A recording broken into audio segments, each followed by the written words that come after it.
Hear ye, hear ye, hear ye. All persons have been entered into due before the Honorable Jeff Karp, Justice of the Superior Court, now sitting in Lawrence, standing before the County of Essex. Draw near, give your attendance, and you shall be heard. God save the Commonwealth of Massachusetts in this most honorable court. Court is now open. Please be seated. Good morning. Good morning, Your Honor. May I call the case? Yes. This is March 23rd, 2026, courtroom 2, Lawrence Superior Court. The Honorable Justice Jeff Karp presiding. Calling the criminal matter of Commonwealth v. Kelsey Fitzsimmons, 2025, 77 CR 311, scheduled today for jury waived trial. Could counsel please identify themselves for the record? Good morning, Your Honor. James Recrosses on behalf of the Commonwealth. Good morning. Good morning, Your Honor. Moriarty, also for the Commonwealth. Good morning. Good morning, Your Honor. Martha Coakley for defendant Kelsey Fitzsimmons. Good morning. Good morning, Your Honor. Timothy Grail for Kelsey Fitzsimmons, and with me is my paralegal Courtney, which I thank you for allowing me to be at counsel table. Yes. And my client, Ms. Kelsey Fitzsimmons. Good morning, and good morning, Ms. Fitzsimmons. You may have a seat. Folks, before we formally start the trial, I just want to tell our media members and our audience a couple things. First, you probably all know that I issued an order early this morning about what is expected of our audience members and our media here in the courtroom. And I'd like to just emphasize 4 aspects of it. First, I've ordered that people attending the trial may not display any words or images on their clothing or elsewhere that advocate for or against either side. And the reason why I've done that is I'd like this courtroom to remain as neutral and impartial as possible. All right? So don't take offense at that. Just cover up. Second, consistent with our rules of the Supreme Judicial Court, I'm allowing authorized members of the media to use a total of 3 cameras, 2 video cameras, so to speak, and a still camera. And my understanding is that the content will be shared among the media. Next, other than these 3 cameras, no one else is allowed to use a cell phone, camera, or any electronic device to photograph, record, or transmit any aspect of these proceedings while inside this courtroom, or while listening remotely via the court's live audio feed without prior court approval. And fourth, no one at all, including our members of the media, may photograph or video anyone or anything at any location inside this courthouse other than this courtroom pursuant to the rules. So, in other words, out in the hallway and other public areas of the courthouse, do not photograph anyone, videotape, etc., or any other places. You should treat any orders or requests of our court officers as if they're coming from me or came from me. Everyone should, at this time, check their cell phones, make sure they're on silent mode. And finally, just remember, this is a courtroom. I'd like you folks to be as silent as possible, and I'd like you to do that even during recesses. There's business going on in this courthouse, so if you can please, at recess, try to keep your voices down. That would be terrific. All right. Now, counsel, just wanted to go over a couple of procedural things, expectations, I guess. So with a few exceptions, I think I mentioned this at the last hearing, with a few exceptions other than a pre-charge, I'd like to treat this trial as I would a jury trial. So, in other words, using the same process. Which would include openings, closings, obviously, but also a charge conference before I deliberate. If you folks have pre-marked exhibits, I thank you for that. Anytime you do that, that's great. It speeds things up. I'd like to have an opportunity to quickly look at the exhibit before it's either displayed in open court or handed to the witness, just so I can familiarize myself. Don't assume I've seen anything because I haven't. Let's try to keep our sidebars to a minimum if we can. I'd like to have Ms. Fitzsimmons at each sidebar.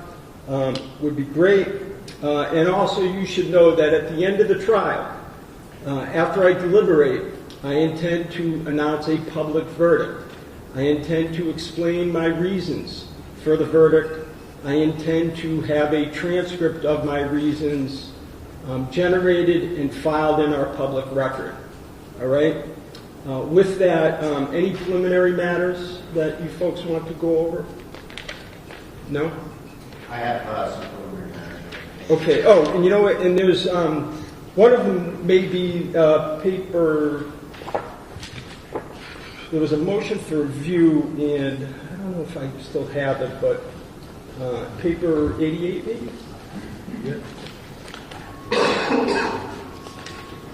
Okay, so on the motion for review, I'm going to take no action for now. I want to hear the evidence. I want to see the evidence. The Commonwealth didn't request one. I don't know if the Commonwealth will be objecting, but let me just see as the evidence comes in and whether I think it's necessary.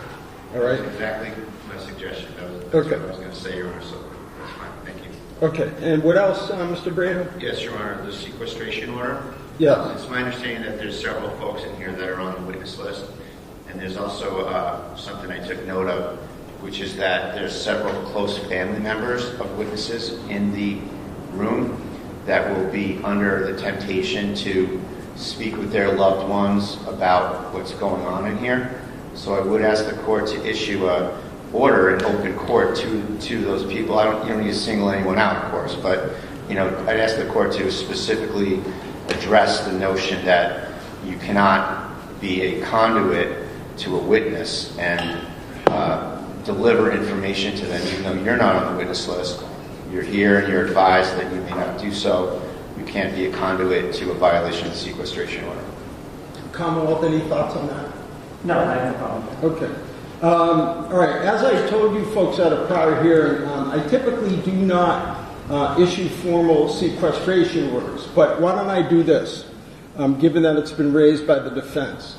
I'll let the folks know, folks that are here and maybe folks that are listening remotely as well, that if you are on the witness list and you've been told that you may end up being called to testify, you should know that I have issued what's called the sequestration order. And what's most, I guess, pertinent for you to know is that you may not discuss any of your testimony or any testimony that you hear in court from another witness with anyone else on the witness list at all. All right?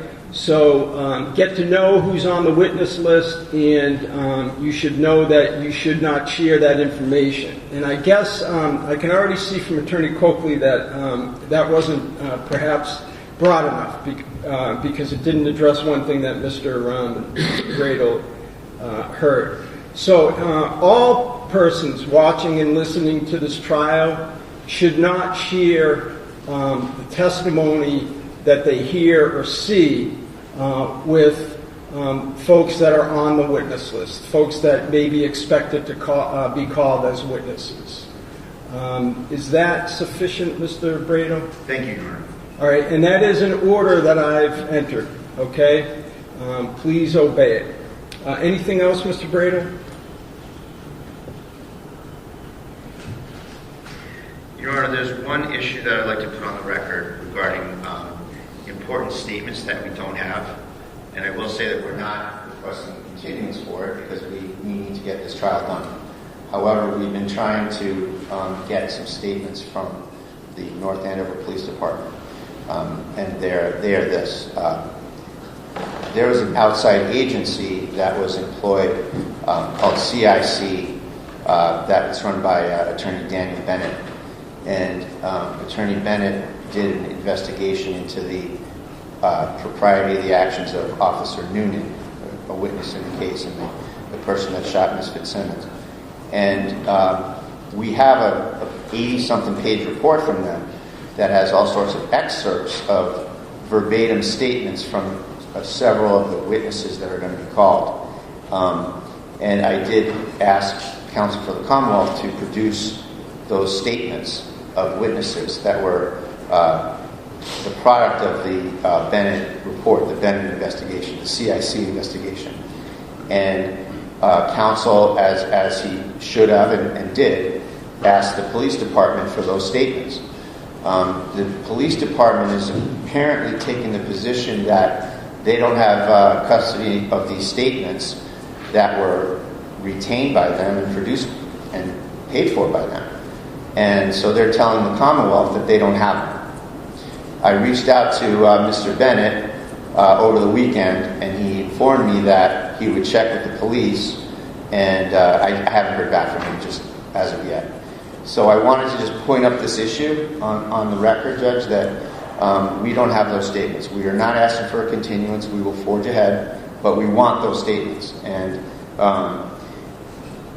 can I just make sure that I understand? Are you saying so this outside entity, private entity, CIC, yes, conducted some kind of an internal investigation of the shooting? Yes, they were retained by the NAPD. Okay.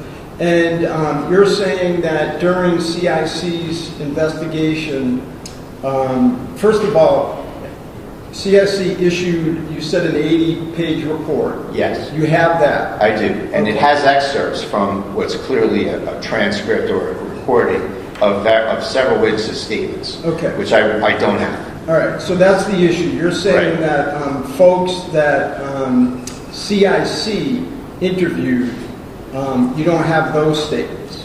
That's what you're looking Correct. for. The actual real statements.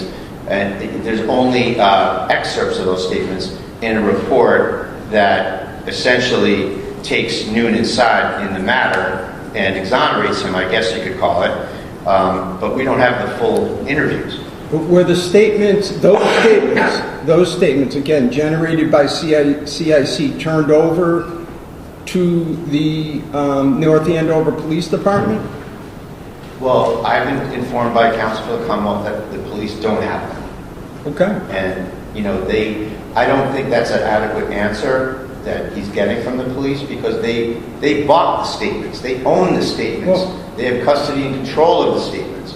So to pretend that they don't have access to them, I think, is disingenuous. It prejudices us, and it is something that needs to be remedied by the court if it's not handled by the end of the day. All right. So, Mr. Bradle, you said, so what is it exactly that you're requesting me to do?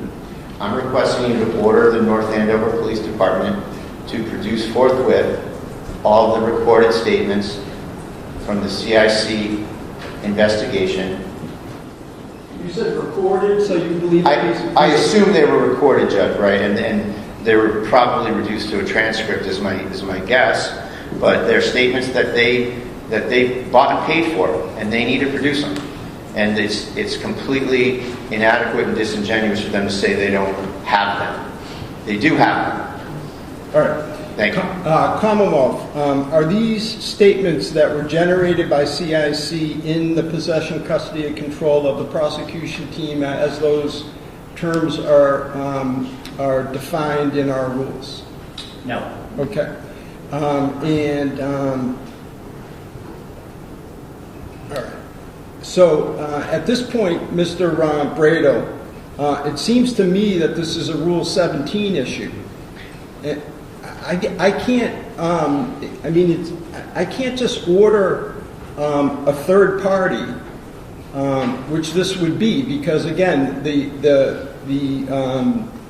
Commonwealth is required to turn over statements and information that's in their possession, custody, and control. We all know what that means. Members of the prosecution team. The North Andover Police Department doing some kind of external investigation does not make them members of the prosecution team under our law. So for you to get those, you would need to follow the Rule 17 requirements. It just seems to be, Judge, that the chief of police who retains and controls the investigation, he was literally present at the scene of this incident. He's a part of the prosecution team. And so he's the one that controls the report. And for him to put on blinders and say, oh, we don't have that, No, that's not the standard. Is do you have it or not? The standard is it in your possession, custody, or control? And it is. And so he was literally at the scene. So he's the guy who's the decision maker. So I don't see how this is a third party issue. It's really just something that is so germane to the right to a fair trial that the police department in the very case, and the guy that makes the decision is the one who is a recipient witness, is saying, putting on both hats, and now he's saying, oh, administratively, I don't have that. When were you provided the 80-page report? When was it produced? I don't recall, Judge. At some point in discovery, I don't. When was it produced? Not like last week or anything. Months ago. Months ago? Okay. Why are you waiting until 9 o'clock on the morning of trial to raise this? You folks were before me for the very purpose of me weighing in on Rule 17 motions, not a peep from you. Why not? Because I thought we were going to get it. I asked for it last week, and maybe even before that. And, I got the answer that, oh, they don't have it. So. Commonwealth?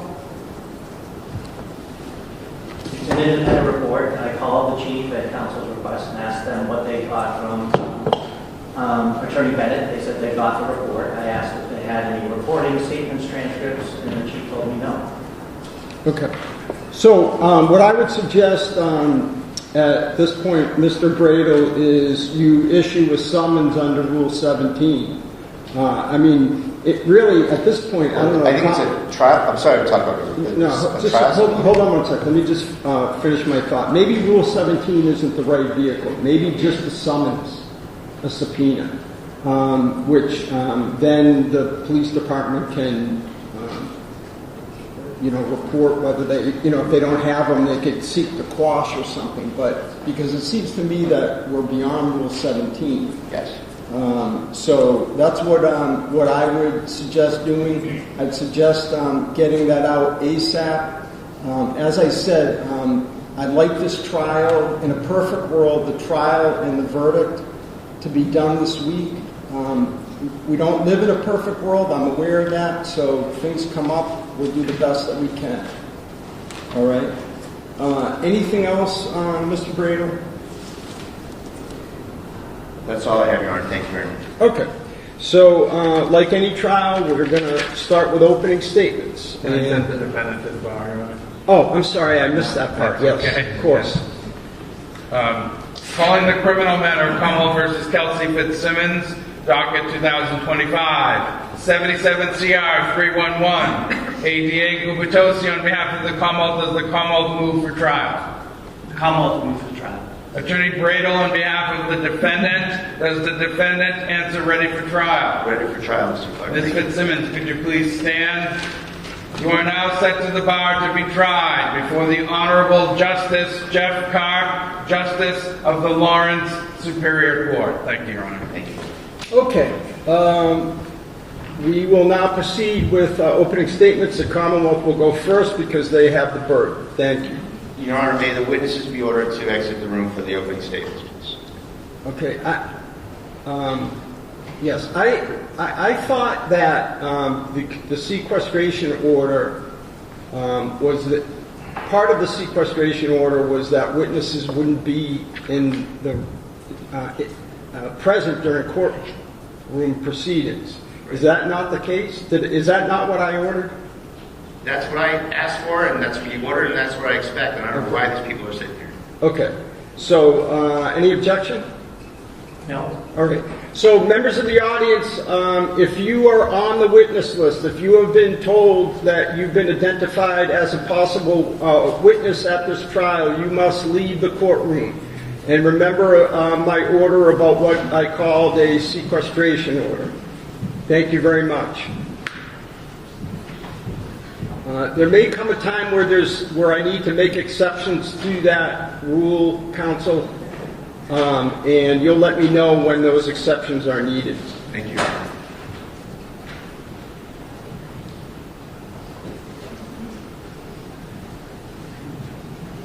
We'll just give everyone a moment to filter in and out.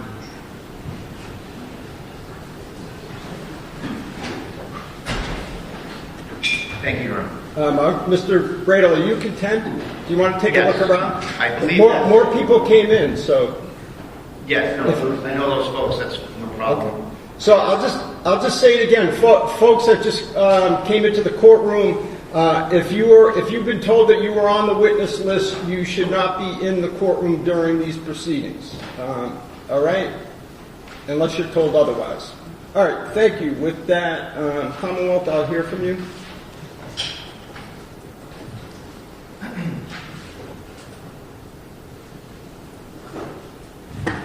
The defendant raised her gun, leveled it at Pat Noonan's face, and pulled the trigger.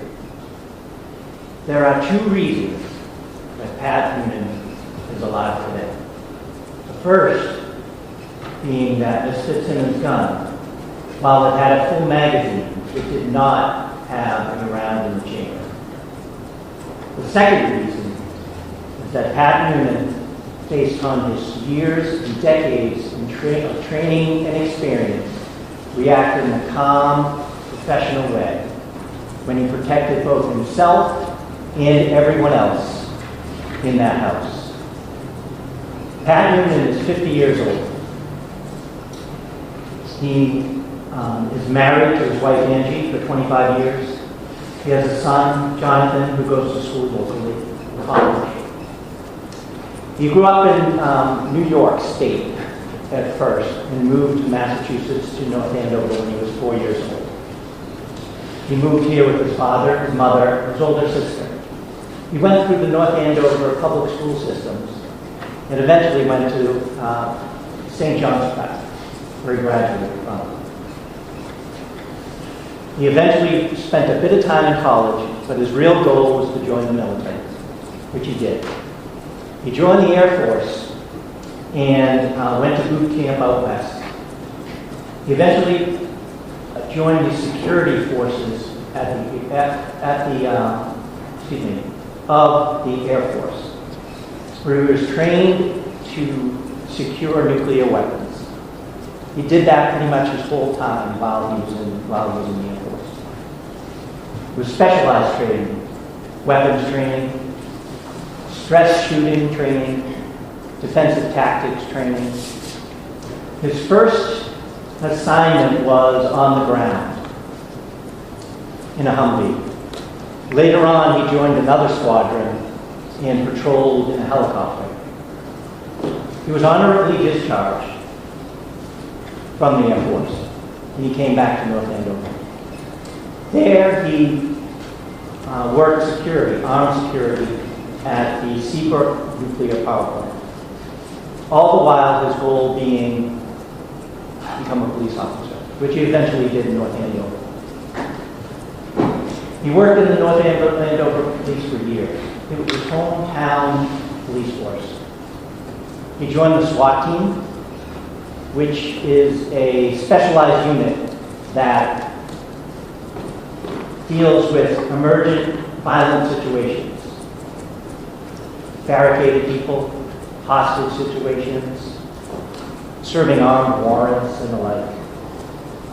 It was during that time that they trained twice a month and 40 hours in a separate block a year. He did that for years at North Andover.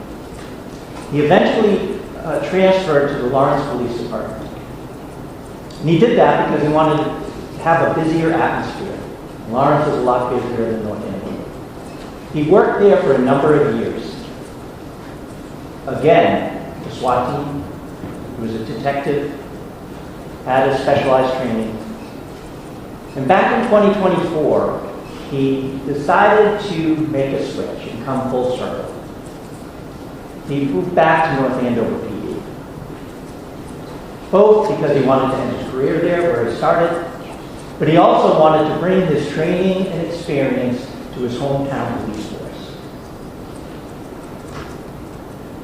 That was one of the reasons that Lieutenant Daley, on June 30th, 2025, asked Pat Noonan to accompany him and Timothy Houston, another officer who was a military vet, to serve a restraining order on Kelsey Fitzsimmons. He knew Pat had the experience, the temperament, and was cool, calm, and collected, no matter what happened. Kelsey Fitzsimmons was a police officer. She had been on leave, but she was a police officer on June 30th of 2025. Also on that day, her partner, her boyfriend, her fiance, Justin Aylaian, was concerned for his safety, for his 4-month-old child's safety that he shared with the defendant, and for Mrs. Fitzsimmons' safety, specifically after events happened that weekend. And so we went to court, and he applied for and was granted a restraining order. The restraining order granted him custody of his 4-month-old son, ordered the defendant not to have any contact and to stay away from him, and also that she would be relieved of her weapons. She was a police officer, and she had a service weapon and 2 other guns that she had legally. Lieutenant Daley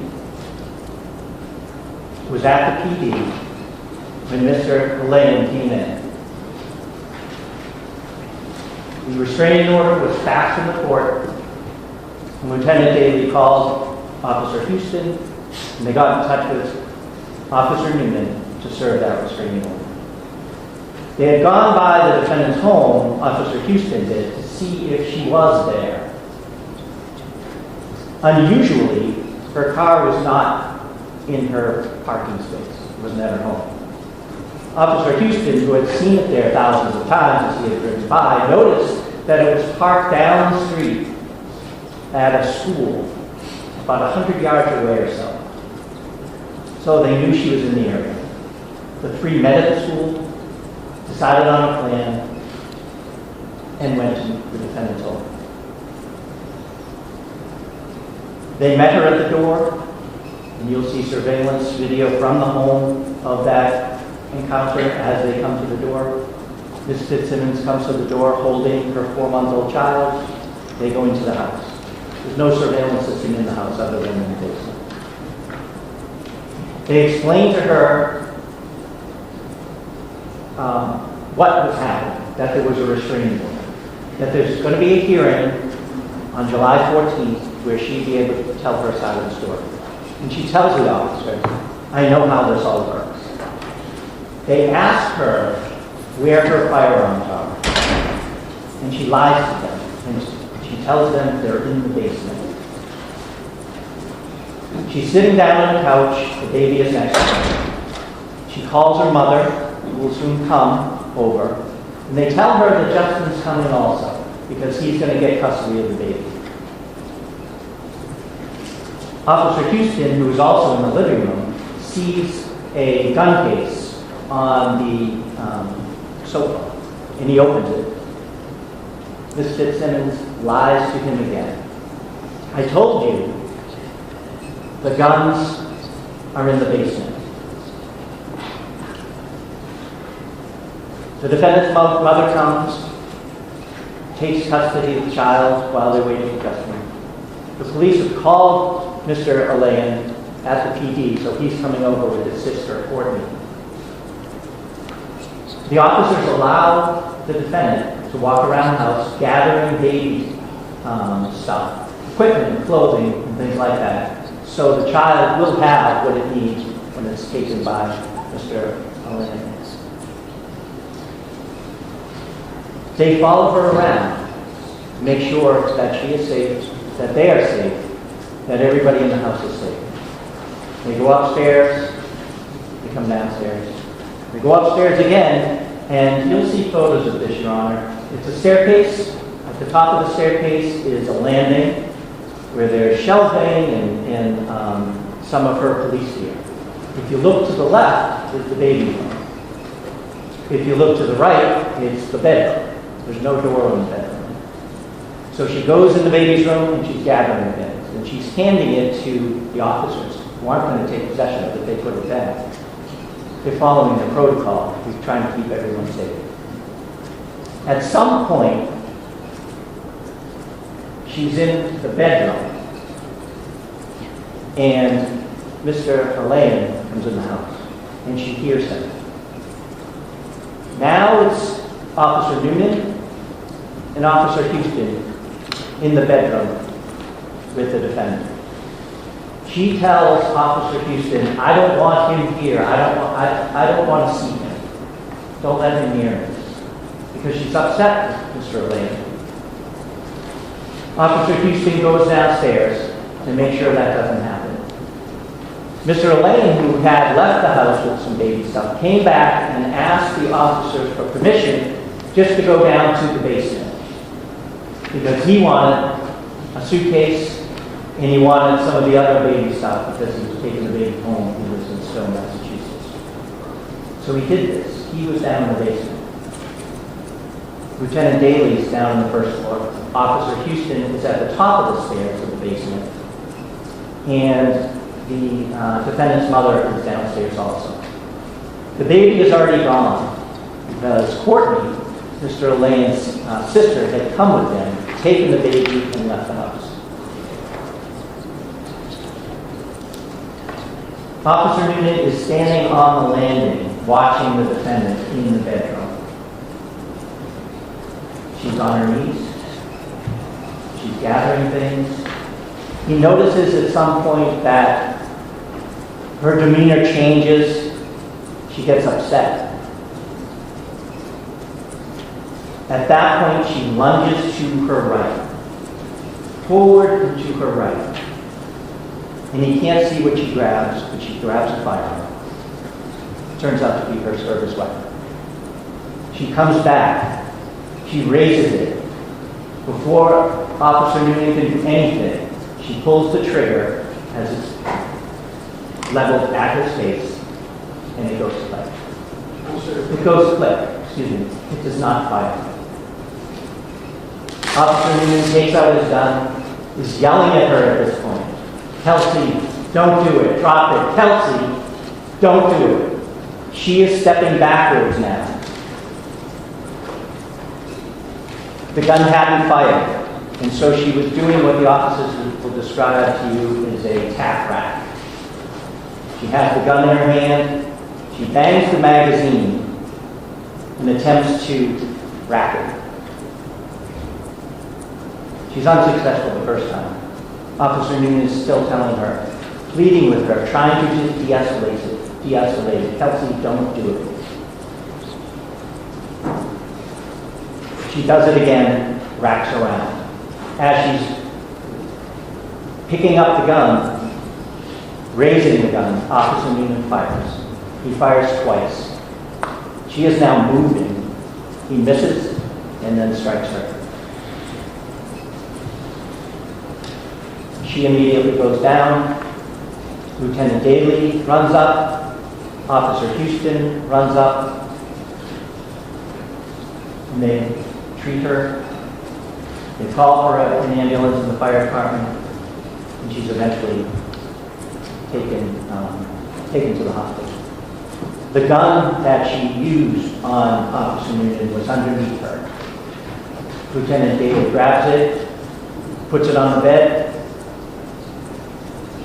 Officer Noonan, still focused on procedure and what to do, picks it up and moves it farther away from her so it's not a threat. That is eventually collected by Officer Karp, who shows up later. The credible evidence in this case, the only credible evidence in this case, I will suggest to you, Your Honor, will be that Kelsey Fitzsimmons raised the gun and pointed it at Officer Noonan. She pulled the trigger when she did this. The credible evidence in this case, Your Honor, will prove beyond a reasonable doubt that the defendant is guilty. Thank you. Mr. Brader, would you like to make an opening statement at this time? I would, Your Honor. Thank you. And feel free to stay there, or you can go to the podium, whatever, Sure. whatever you're more comfortable with it. Thank you, Your Honor.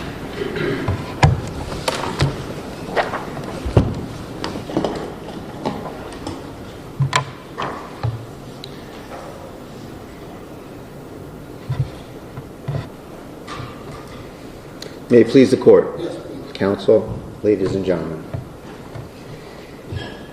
Kelsey, no. Kelsey, no.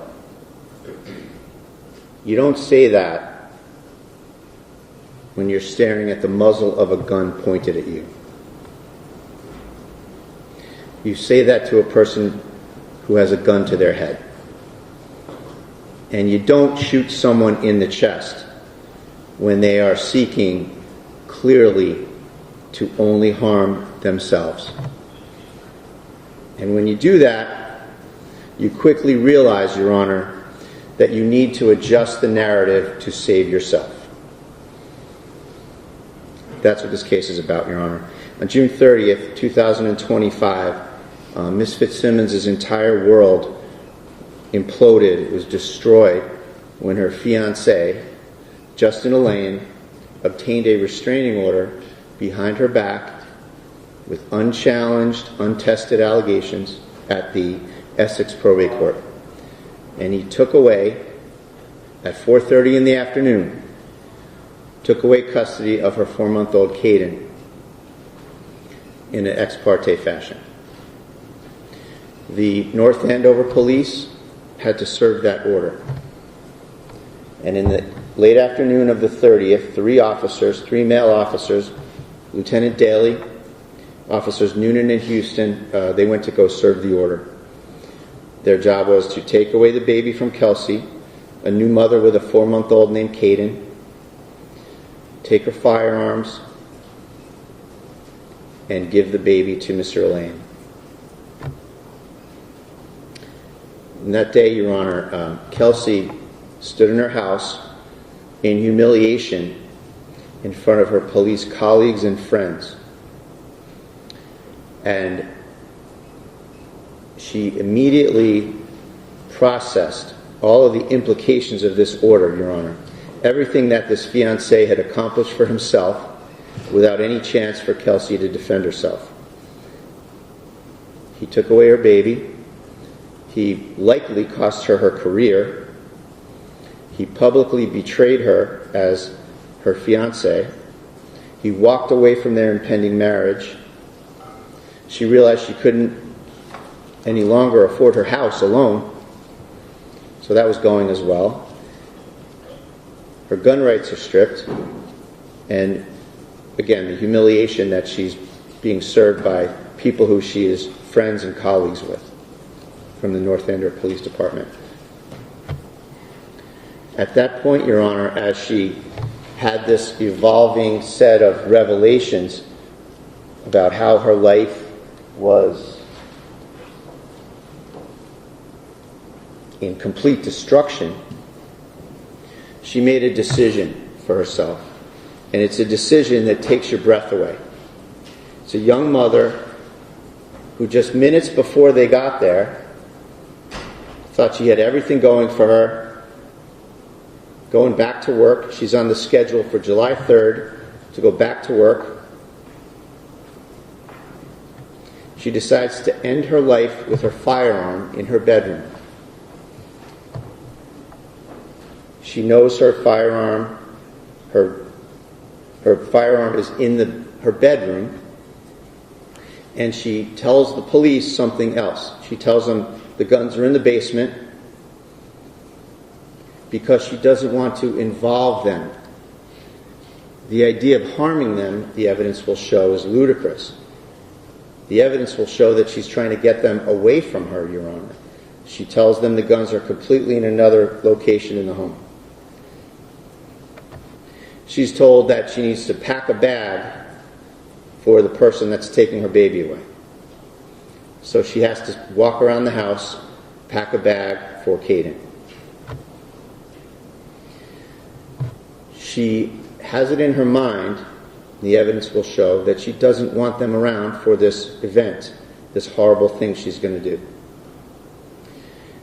She goes upstairs to pack the bag, Your Honor. Officers Houston and Noonan accompany her upstairs. She keeps, several times, she gives them items to have them go back downstairs with. She hands them baby seats and clothes and books and thereabouts and says, take these downstairs, please.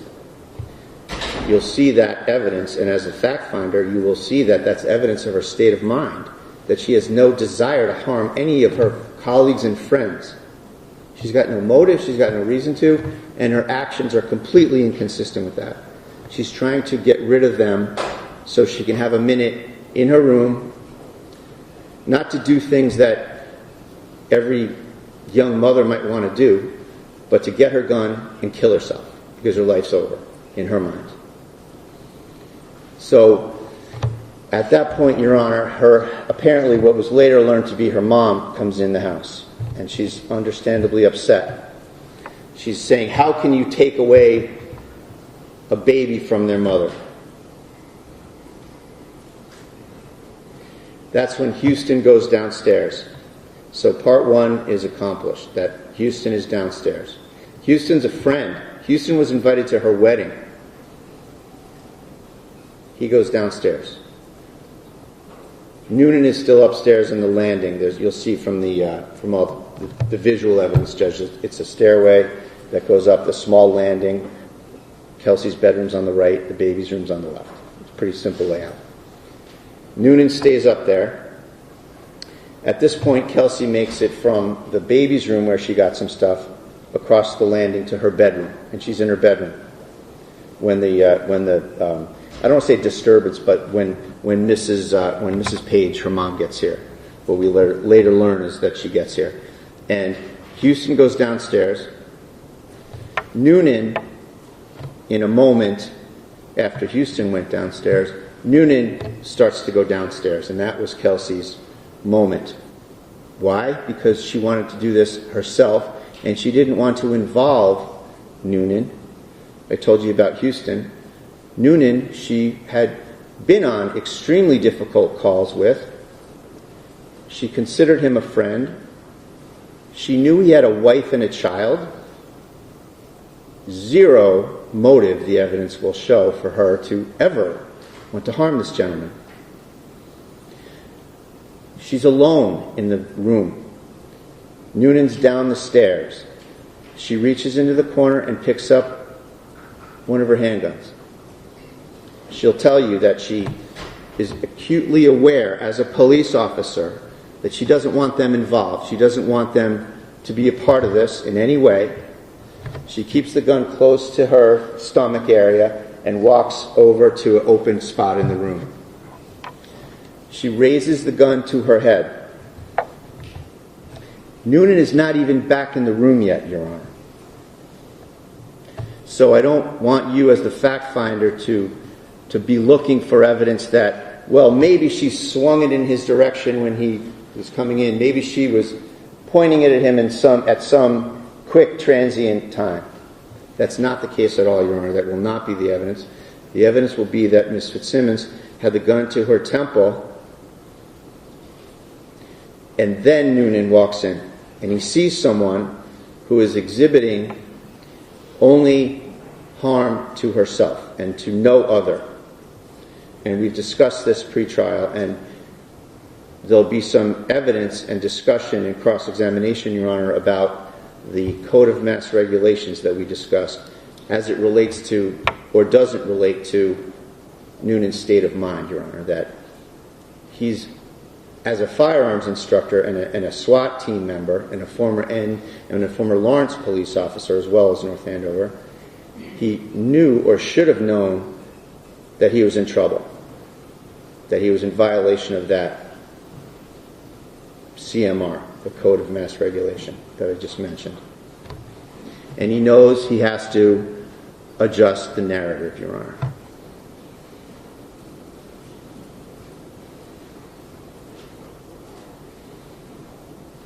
Getting back to the incident, Your Honor. Kelsey has the gun to her head. She's trying to steel herself. Noonan comes around the corner and sees it, and the evidence will show that he is not some super cool James Bond type law enforcement officer, that he has a look of panic on his face, and that he's flustered. And certainly no one's faulting him for that. But that's what he looked like. And that's what the evidence will show. And that's when the words, Kelsey, no, are uttered. No law enforcement officer, Judge, the evidence will show, in his right mind would bargain with someone who has their hand on the trigger and the muzzle in your face.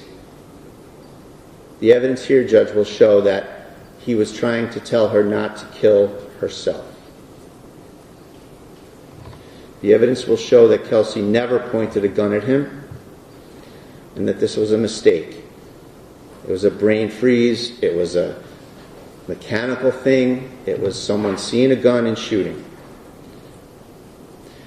How do we know this even more so? Besides the lack of motive and the utterances that he made. We know because of the location of the firearm, Your Honor.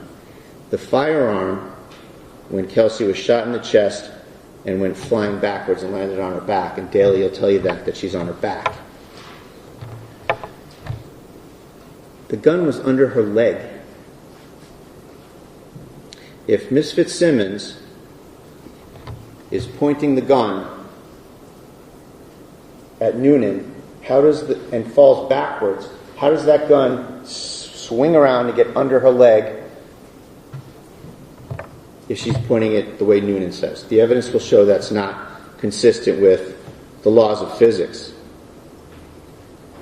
It is, however, consistent with somebody holding the gun to their temple, so it's already to the side of your body, if not behind you when you go flying. So the location of the firearm, the evidence will show, is also consistent with what Kelsey says happened. Finally, in terms of the panic, the flustered look on his face, Miss Fitzsimmons was only anywhere from 3 feet to then maybe 7 feet away from him in this entire incident.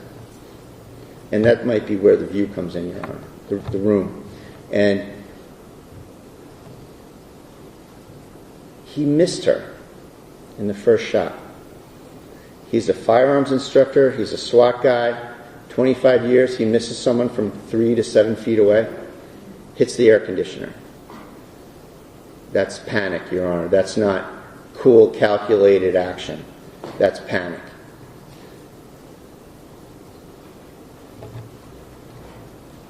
So Daley comes in. He goes over to Kelsey. He administers first aid. He rolls her to her side, sees the gun under her leg, behind her and under her. Your Honor is going to be the fact finder.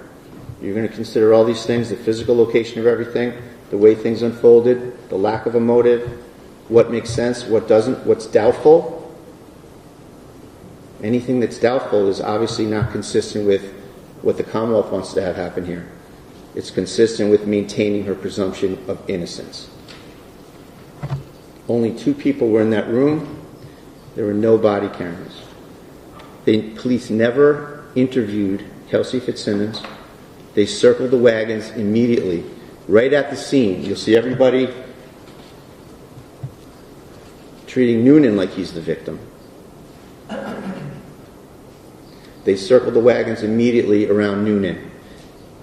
And everybody wants to defend Noonan in this situation. And no one even took a minute to think about whether Kelsey may have a different take on things, may have something different to say.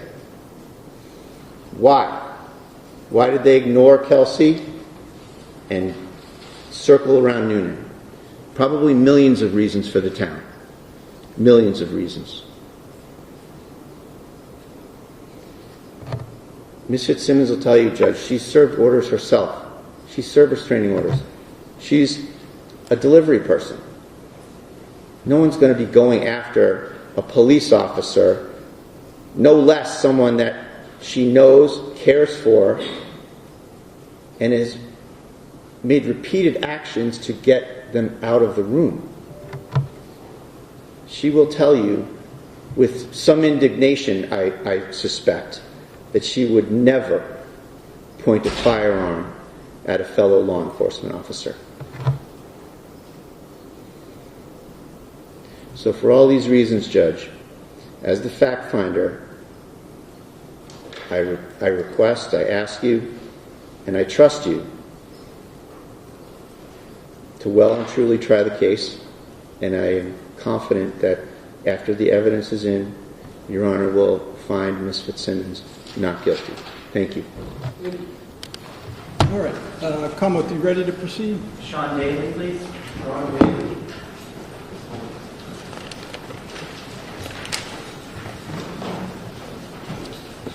Ron Daley.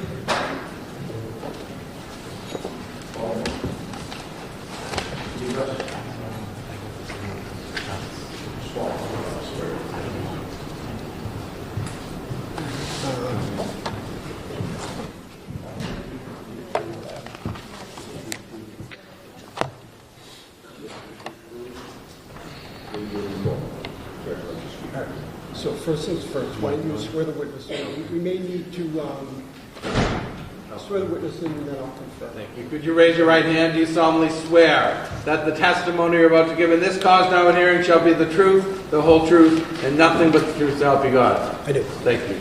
Good morning, sir. How are you this morning? Excellent. How are you? Good. Folks, can you, I just need to speak with our Assistant Chief for a moment.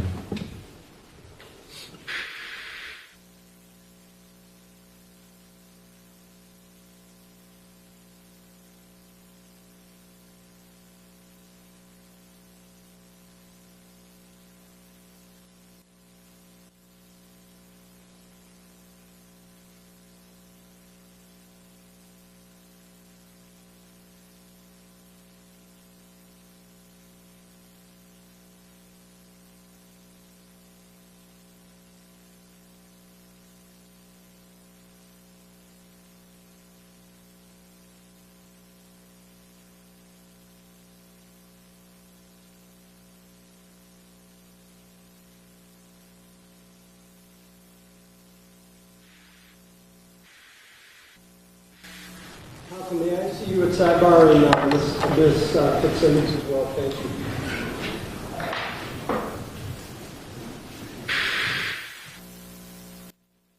Folks in our audience, folks that are listening on our live feed, it's come to my attention, and I'm not accusing anyone of anything because we're all making our way through this trial and trying to figure out the rules of the trial. My understanding is that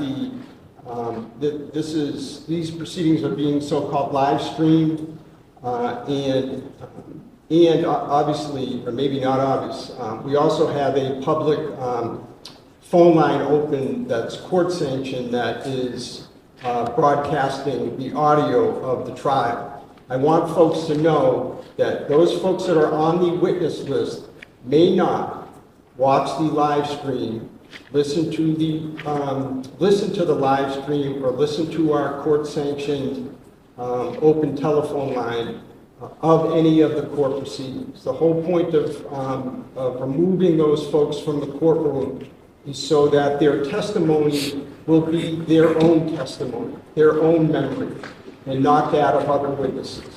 All right, so I've instructed both sides to tell the folks that are here on their side of the witness list that they are not to watch the live stream, listen to the live stream while it is going on, listen to our open phone line.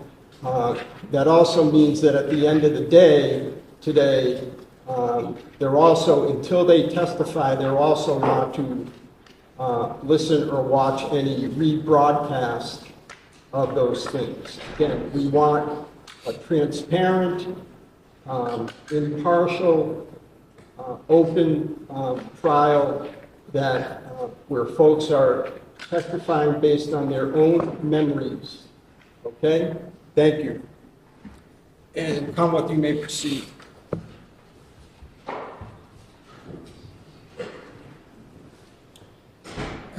Sir, in a loud, clear voice, can you please introduce yourself? Spell your first name and your last name.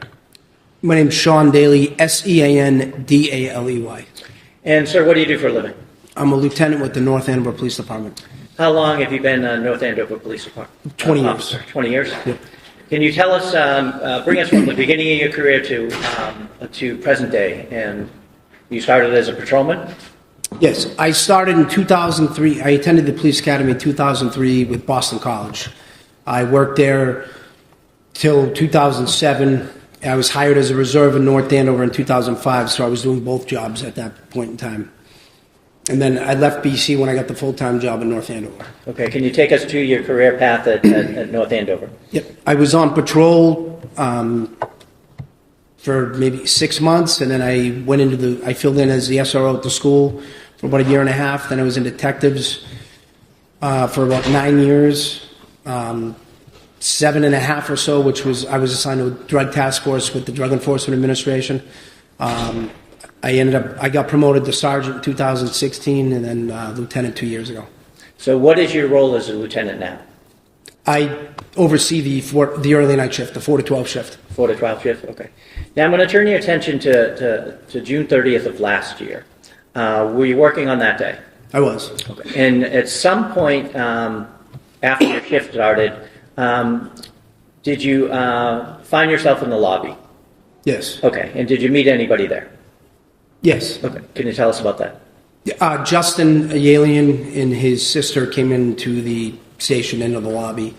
He had a copy of his restraining order. Okay. And did you know who he was in connection to the North Andover Police Department? Yes. Who was that?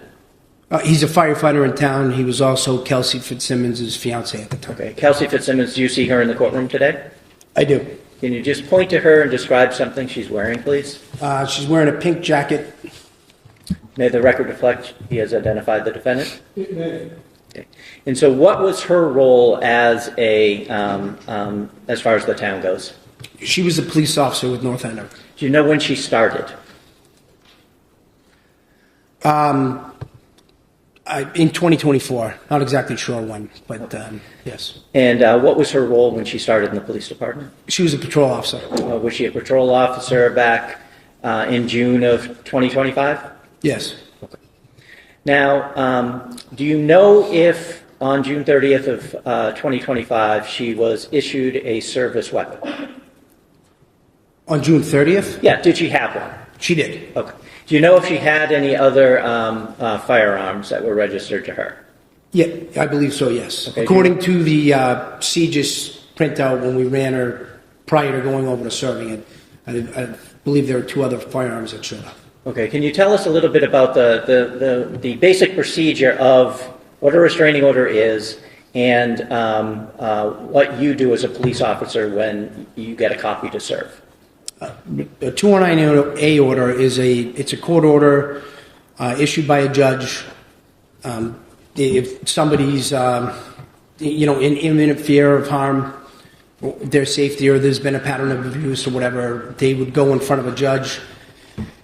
They write out an affidavit describing what has taken place, where they would potentially be granted an order, and they go in front of a judge, and I believe there's questions asked. I've never actually been in the courtroom when they go to get it, but that's my belief. And a judge either grants it or denies it. So on June 30th of 2025, a judge ordered a restraining order to be served on Ms. Fitzsimmons, correct? Yes. Did you know, how did you guys get it? How did the PD get it? Do you remember? It comes through our email to the oic@napd.us. Okay. I'm sorry, I didn't hear that. It comes through... Our email system through the court. The court sends it to, I believe every police department's like that. Okay. You use some letters to the... OIC@napd.us. Short for officer in charge. Officer in charge? Yeah. Okay, thank you. And all the supervisors get it. Okay. So you got it? Yes. Okay. Did you know that Ms. Fitzsimmons had a small child? Yes. Were you able to review the contents of the restraining order itself? Not the affidavit, but what the court ordered? Yes. Okay, so what was the court ordering? She was to have no contact with Justin Aylaian or the child. Couldn't go to She couldn't go within 100 yards of the residence in another town, I believe where his parents live. She had to surrender her firearms license to carry. Could have no contact with him. As a result of getting that order, were you yourself going to serve it? Yes. Were you going to bring anybody else?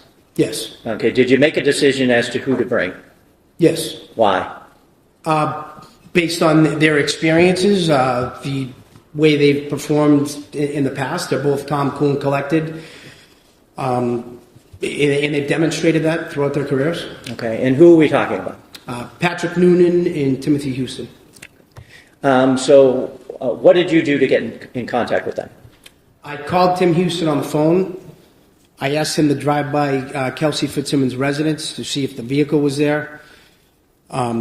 He drove by. The vehicle was parked away from the house by the Atkinson School over in the corner of the parking lot. He saw the car, and then I asked him to call Pat Noonan, or get in touch with Pat Noonan, and I would meet them over at the Early Childhood Center. From that point, you could still see her car where he was situated, but she wouldn't have been able to see the cruisers. Okay. And so you did that? Yes. Did you make your way over to the meetup spot? I did. And who was there when you got there? Patrick Noonan and Timothy Houston. Did you formulate a plan as to how you were going to serve the order? Yes. Okay. And what was that? So I explained the order to both of them, let them know exactly what we were there to do, explained that we had to deal with the custody of the child or the exchange also, and that she had firearms in the house. We were going to have to seize those. Did you make a plan with Justin Aylaian concerning the child? Yes. What was that? I took his phone number. Before I left, I told him to stay in the lobby of the police department until I called him. When I called him, he'd come over to pick up the child. Did you make your way over to the residence? Yes. And what was that address? Do you remember? No. No problem. How did you get there? It's Phillips Brooks Road. I'm not sure of the number. Was it 125 maybe? That sounds familiar, yes. Okay. I'm sorry, what road? Phillips Brooks. Is that 2 words? Yes. Thank you. How did you get there from where you originally met up with Noonan and Houston? We drove. Okay. Where'd you park? We parked in the school parking lot, which if you were looking at her house, it would be over on like the right side of the house. There's some trees and fencing there.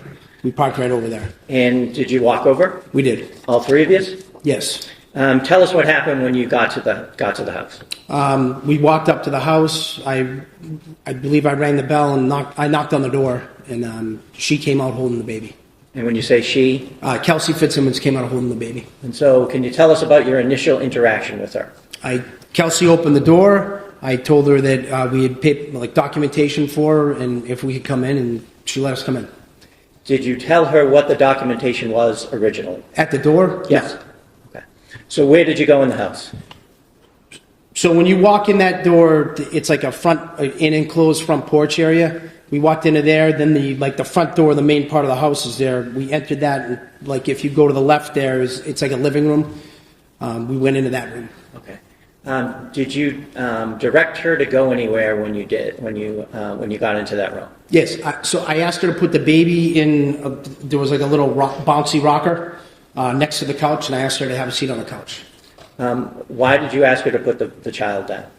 Justin had told us that he had concerns. Justin Aylaian told us that he had concerns that she would potentially harm the baby, us, or anyone else. I didn't want her to do anything or be able to do anything with the child. Did she sit down? She did. Did you then have a conversation with her about why you were there? Yes. Can you tell us what you said and what she said? I handed her the restraining order and explained it to her, that Justin had gotten a 219 order against her. Okay. And did you explain the orders that were contained in the restraining order itself? Yes. What did you say? Well, I told her she wasn't allowed to have contact with him, couldn't go near the residence. She was going to have to turn her firearms over, and Justin had custody of the baby until the hearing. When you say the residence, it wasn't the residence where she was living. It was in. Yeah, whatever. Justin Aylaian listed an address, I believe, on the document. Okay. When you mentioned that you were going to need to seize her guns, did she respond to that at all? When I just said we were taking your guns? Yeah. No, I then asked her, where are your guns? And what did she say? She said they were in the basement in a safe. In a safe in the basement? Yes.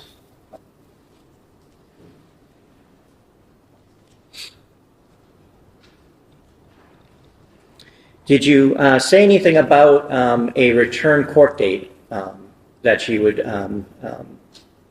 be able to attend? Yeah, the hearing? Yeah. Yes. What did you say? Whatever the date was I believe it was like 12 or so days later. Okay. Did she respond to that at all when you said that? No. Do you know, as part of being a lieutenant at the North Andover Police Department and being a superior officer to Ms. Fitzsimmons, has she had occasion, if you know, to serve restraining orders herself in the past? Yes. She has? Yes. Well, what happened after you explained it to her and she told you her guns were in the basement? Well, then I explained that I was going to contact Justin to come over to pick up the baby. Okay. Did she say anything, if you remember, in response to that? To what? I'm sorry, repeat it? Sure. You had told her that Justin was coming to the house to get the baby, correct? Yes. Did she say anything in response to that? No, she didn't have any. She said, like, she was agreeable to. Okay. Did she use her phone at all? She called her mother on her cell phone. What happened next? Sorry to interrupt. No, excuse me. Just Ms. Fitzsimmons is the defendant here, and she cannot see the witness. Can she kind of move her over here, Judge? Yeah, absolutely. I want her to be able to see. Yeah, of course, no, absolutely. You can move on.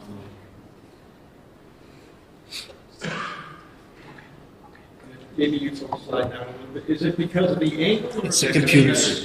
The computers. Oh, the computers. Okay.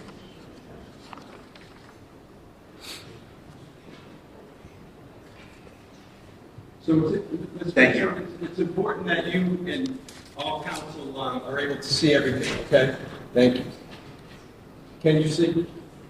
Yes, I can. You're right, I can't. You may have to sit 2 rows back there. I don't think that there's much that we can do about it.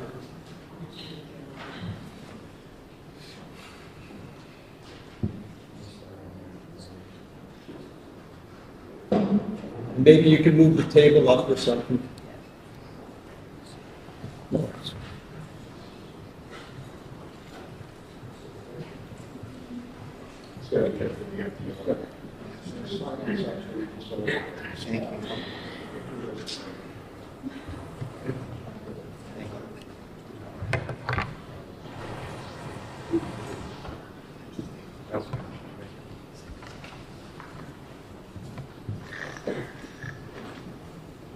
Okay, counsel, you all set? Everyone set in the back row? Hold on one second. Ms. Moriarty, can you see? Yes. Okay. All right. Thank you. So what happened next? She called her mother. She called her mother. Okay. Yep. Did she ask if she could gather anything for the baby? Yes. Okay. And so tell us about that. She asked if she could get some items for the baby. So the baby started getting fussy in like the bouncy chair. Officer Noonan ended up holding the baby for a little bit, and Tim Houston and I went around with Miss Fitzsimmons into the kitchen first. She opened some drawers. There were some jars and formula bottles, whatnot, that she was grabbing and putting in a bag. And then we came around. She went upstairs to the bedroom where the shooting occurred. I was with her. She walked in, looked around, we walked back out, went back down the stairs, and then she went into the room. If you're looking at the house, it'd be the room on the right. It had storage shelves along the wall. There were some diapers and other things like that she grabbed. Okay. Why did you escort her around? Because serving an order like that, you don't let anyone, I mean, we control the house, we control movements. Okay, so you wouldn't let her be in a room by herself? No. Or out of your sight? Correct. Okay. What were you looking for as she was walking around the house? Any potential weapons. Okay. So now she's back downstairs in the room to the right if you come in the door, correct? Yep. She's gathering belongings. What happens after that? She started getting a little bit emotional for a second, saying she was going to lose her job, etc. And I told her, you just relax, take a deep breath. You got to let the process play out. Maybe cooler heads prevail. And she actually kind of settled down a little bit. So what happened after you had that conversation? I called Justin to come to the house, and her mother showed up right around that point. Who had the baby when her mother showed up? Do you remember? Officer Houston had the baby when her mother showed up. Was there a handoff at that point? When her mother showed up? Yep. Yeah, the mother took the baby from Officer Houston. Okay. So what happened next? Her and her mother were in the family room. She showed her mother the 219A order, and the statement was made that we were taking her baby, and I told her we're not taking your baby, Justin is, and she ended up going back upstairs with Officer Noonan and Officer Houston. Okay, and you stayed downstairs? I did. Okay. At some point, did Mr. Aylaian arrive? Yes. Okay. Can you tell us about that? So Mr. Aylaian arrived with his sister. They came in the house, and Kelsey was upstairs in the bedroom with Officer Noonan and Officer Houston. I had the sister take the baby out to the vehicle, and Justin grabbed some things and went out. He came back into like the porch area, the enclosed porch area, asked if he could go grab his suitcase and some items, and there was also, he had asked also, because she had his wallet and some other items from the weekend, he had asked if he could get those too, and Kelsey had agreed to give those back to him, okay, or give them to him. So he had left the house, the sister, excuse me, do you know her name to be Courtney Aylaian? Yes. Aylaian, excuse me. And she took the baby outside. Yes. Justin went out initially, but then came back and asked permission to come back in the house? He went out carrying some items, and then he came back up and asked if he could retrieve some things, okay, including including a suitcase in the basement. Okay, and did he go down the basement? He did. Okay. After he went down in the basement, who was upstairs? Both Officer Houston, Officer Noonan, and Kelsey Fitzsimmons. Okay. At some point, did Officer Houston come down? He did. And where did he go? Do you remember? Officer Houston came down the stairs and told me that Ms. Fitzsimmons didn't want Justin in the house, so I told him to go around to the basement to basically hold him there because we didn't want them interacting. So Officer Houston was going to hold Justin the Aylaian at the door over there, which is around the backside off the kitchen. And okay, and Officer Noonan is still upstairs overseeing the defendant? Yes. What happened next? Maybe a minute later, I'm down in the family room with Kelsey's mother and the child. They're over by the couch. She's holding the baby. I'm standing right basically on the wall of where if you pivoted around, the stairs would be to go upstairs. And the front door opens kind of funny. So I was just standing there waiting, and then I heard Officer Noonan. Was the baby still in the house, or did the I'm sorry, the baby was gone at that point. The baby Yes. was gone at that point. Okay, so how close are you? So Kelsey's mother is still downstairs in the living room or family room with me. She's over by the couch, and I was standing by the wall. By the wall near the Closest to the staircase to go up the stairs. Okay, did you ever hear Officer Noonan or anybody else start to come down the stairs at all? After Officer Houston came down? Yes. No. Okay. What happened next? What happened, I heard Officer Noonan call out in like a loud authoritative voice, "Kelsey, don't do it, Kelsey." Okay, and what happened after? Hold on 1 second, catch up, please.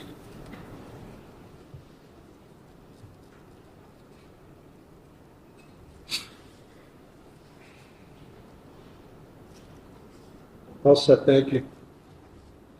Did you hear anything after that? Gunshots. How many of you remember? 2. Coming from upstairs? Yes. So where did you go after that, when you heard that? So when I heard Officer Noonan call out, Kelsey, don't do it, Kelsey, I pivoted, looked up the stairs, and started running up the stairs. Okay. When did you hear the gunshots? While I was moving up the stairs. Officer Noonan, was he at the top of the landing? He was at the top of the landing in the frame of basically standing at the frame of the bedroom door. Okay. What did you do when you got to the top of the stairs? I looked in the room. And what did you see? Miss Fitzsimmons was laying down. She was on the floor. If you look at the room, she was from the doorway. She was on the opposite side of the room, head closest to the wall, feet closest to us. And she appeared to be injured? Yes. So what did you do as a result of that? I immediately went into the room, got up there. When I got up to her, I could see the gun was, she had a firearm down by her left leg. So I picked the gun up, put it on the bed. I'm between her and the bed, and then we started dealing with, rendering it. Where was Officer Noonan at this point? In the bedroom. Okay. Did you have your gun out? No. Did he have his gun out? Yes. Okay. Do you know what happened to the gun on the bed? The gun on the bed, at some point when I was trying to wrap gauze around her, Officer Noonan picked it up and I believe he handed it to Officer Court. Okay. Officer who? Noonan handed it to Officer Court, C-O-R-R. Did you, can you describe the injuries that you saw? Yeah, so she had a gunshot wound to her chest, or lower, between the abdomen and the chest, right below the breastplate. And when I rolled her over to her side, I could see in the back it would appear to be an exit wound. Were the other first responders called? Yes. Who called them? Do you remember? I got on the radio basically pretty fast saying that we had shots fired, female down, and we need medics or something to that effect. And I believe other people also went on the air. Was the defendant saying anything when you got in the room? When I got into the room originally, when she's on the ground? Yes. Yeah, she kept saying, "I'm sorry and I want to die."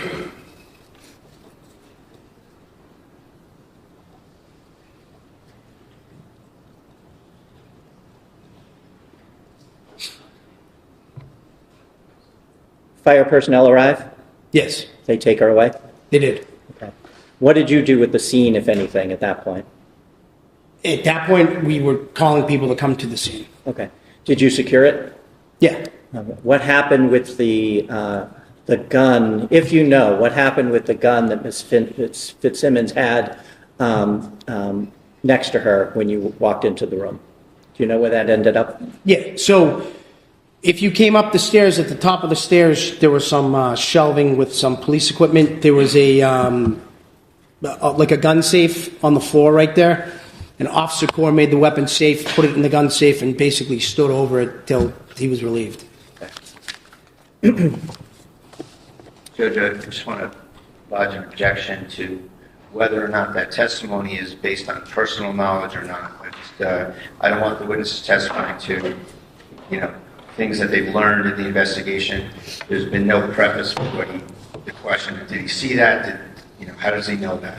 So I just want to take the opportunity right here to object to anything that's just sort of global testimony versus something the witness perceived. All right, so, You can rephrase it, I guess. Mr. Bradle, the most efficient way for me to handle objections is, object, and I certainly understand what your reasoning is, but you have to object at the time, and I'll make a decision. Are you moving to strike anything? I am moving to strike and asking for a rephrase to whether or not the question is based on personal knowledge. Okay, and not your fault, my fault, but what are you moving to strike? The entire answer, and ask that the question be asked again, and the answer be make it clear that whether the witness is testifying on his own personal perception, his own personal knowledge, or whether he's just globally testifying, which I would object to. All right, so are you talking about the testimony related to the securing of the scene? What Corps did, yes, Your Honor. What Corps What did? Officer Corps did, correct.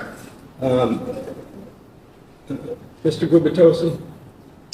Well, he can ask all the questions he wants on cross-examination. The testimony is what the testimony is. Well, it shouldn't come in at first, Your Honor, at the first instance if it's not based on personal. I'm going to overrule the objection, but I certainly understand your point, Mr. Braden. I'll look out for it. Thank you very much, Your Honor. Now, Judge, I have a number of pictures that I'm going to be displaying, and you said earlier that you wanted to see them first. So they've been pre-marked. They've been pre-marked. Okay. Yes. Well, no, you're going to display them there. Yeah, that's fine. Yes. Just but let's just make a record of what's been pre-marked, if you could, Mr. Ruane. Yes, Your Honor. The parties agreed to pre-mark Exhibits 1 through 72, which are all photographs, and then Exhibit 73, which is a thumb drive in an envelope. So I'm sorry, I didn't hear you. 73 was what? A thumb drive in an envelope. In an envelope? Yeah. Okay. The next numbered exhibit would be 74. Okay. And counsel, I want to commend you folks for getting together and having those pre-marked. It definitely speeds things up.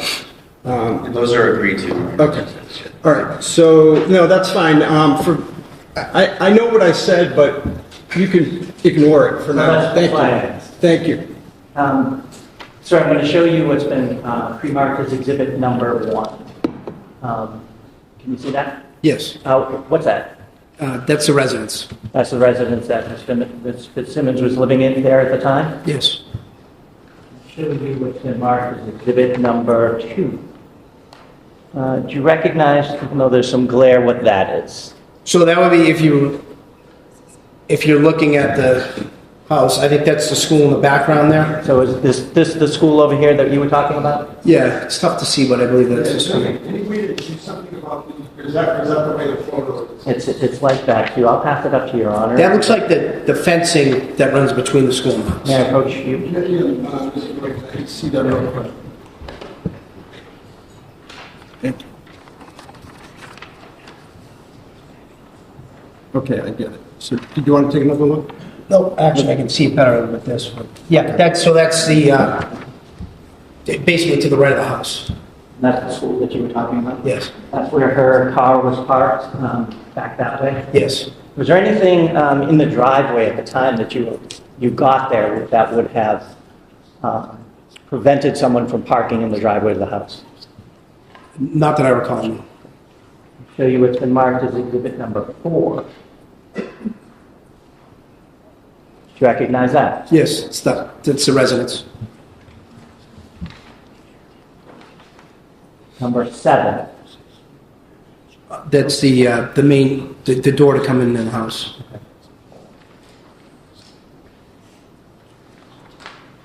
Number 8. That's the Same. stairs going up? Yes, that's one. I see exhibit 8. There was some glare, and it's just difficult. Thank you, Mr. Roy.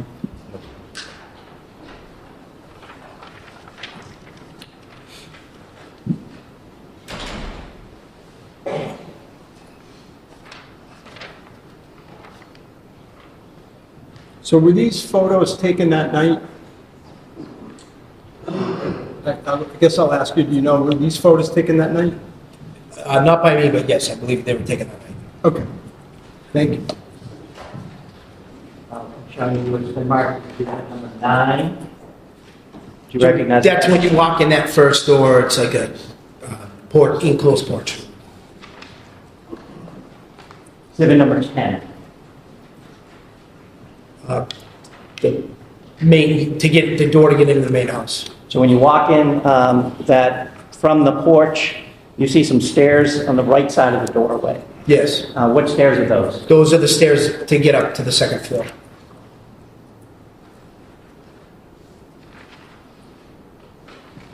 I'll show you exhibit number 13. You recognize what that is? Yes, that's the living room. So as you walk in the front door that we were just looking at, to the left, Yes. okay. Do you see where Ms. Fitzsimmons was sitting when you asked her to take a seat when you first got in there? Yeah. So where that blanket, the red and black checkered blanket is on the couch. She was just to the left of it. So right here? Let me just excuse for one moment. Can you folks in the back row see the photos? Yes, Your Honor. I'm okay with where it's at. If I could just inquire. Sure. We can see it. Thank you. Okay, I just want to make sure, thank you. Yeah, go ahead. I'm going to show you what's been marked as exhibit number 14. Do you recognize what that is? Same room. It's a different angle. Yep.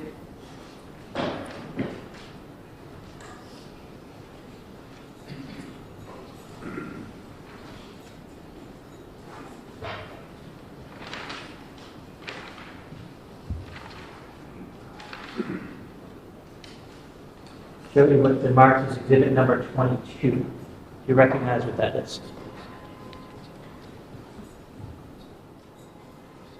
Is that if you walk into the living room and you take a right, there's another room there that then leads to the kitchen? Does that make sense? Or- Yes. Yeah.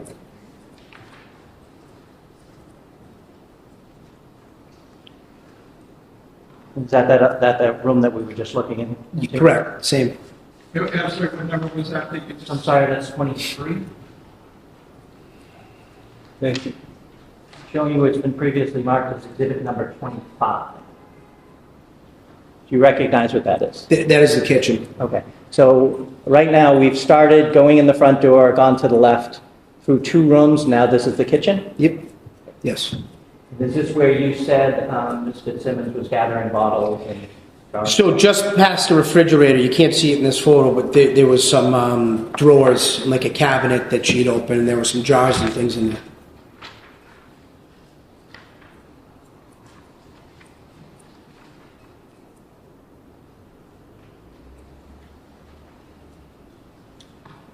Do you recognize what that is? Yes, that same room, that's the cabinet where she retrieved some jars and maybe And that's formula. exhibit number 30. So that, when you say the same room, you mean the... As the kitchen. Yeah, part of the kitchen. Just different angle. I'm going to display, to clarify, number 29. That's as you walk into the kitchen, and to the in the photo, to the left of the photo is that the drawers that we were just talking about?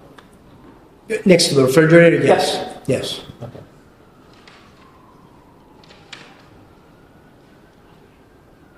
Do you recognize what that is in exhibit number 31?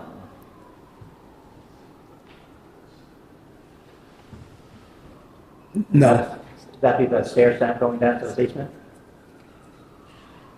Potentially, yeah. Okay. Well, I'll get that. Sorry. And do you recognize this room? Yes. What room is that? It's I'm sorry, what exhibit number are you displaying? 32. Thank you. it's off of the kitchen. Okay. So and now we almost went around the whole house in a circle. Yeah.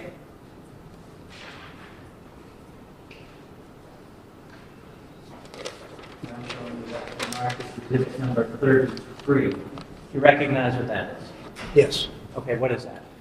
That'd be a photo from the bottom of the staircase looking into the room where we were at first. Okay, so the picture taker would have just walked through exhibit number 32, that last room, and came full circle? Yes.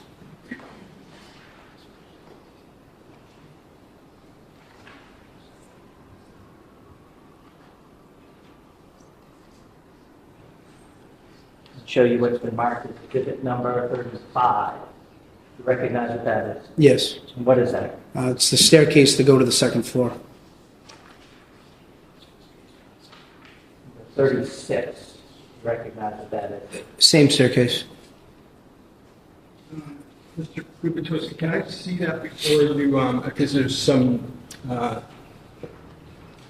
it's hard to see.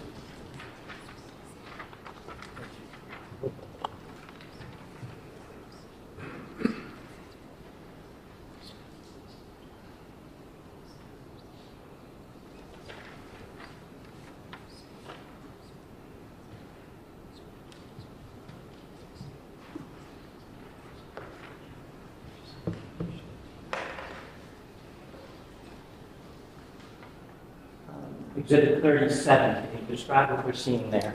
That's if you were at the top of the stairs, looking straight on. And appears that there's a room to the right. Which room would that be? That's the bedroom where the shooting occurred. Exhibit number 38. That's a photo from the top of the stairs also. Okay, that's you see a room on the left side of the photo. Is that what we call the baby's room? Yes. Mr. Gubitosi, may I see exhibits 37 and 38? I'm just getting some glare. Thank you.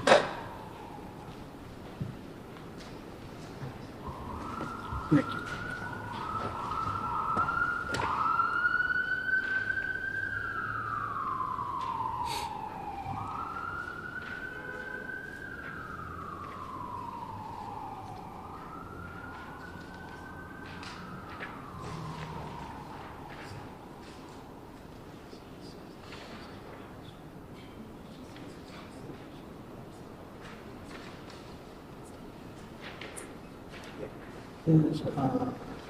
I'm sorry, Mr. Gubitosi, do you mind on exhibit 38? I had trouble picking up what that was. Sure. Could you just ask him again? So I'm going to show you exhibit number 38. Can you describe what we're seeing here? That's if you were at the top of the staircase. I guess you'd call it a hallway in between the two bedrooms. Thank you.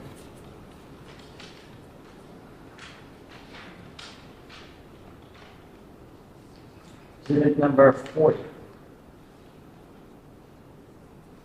That's the baby's room.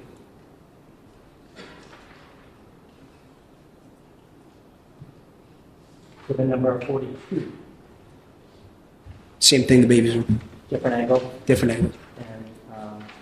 And You said that was 42? Yeah. You just showed. Okay.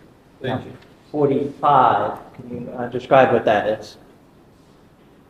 That's the baby's room also.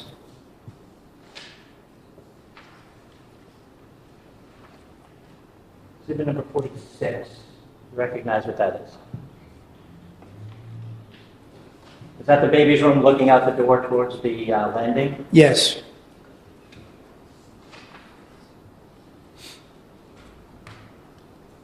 Exhibit number 49. Do you recognize what that is?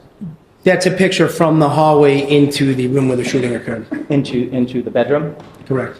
Now, you see a chair there inside the room.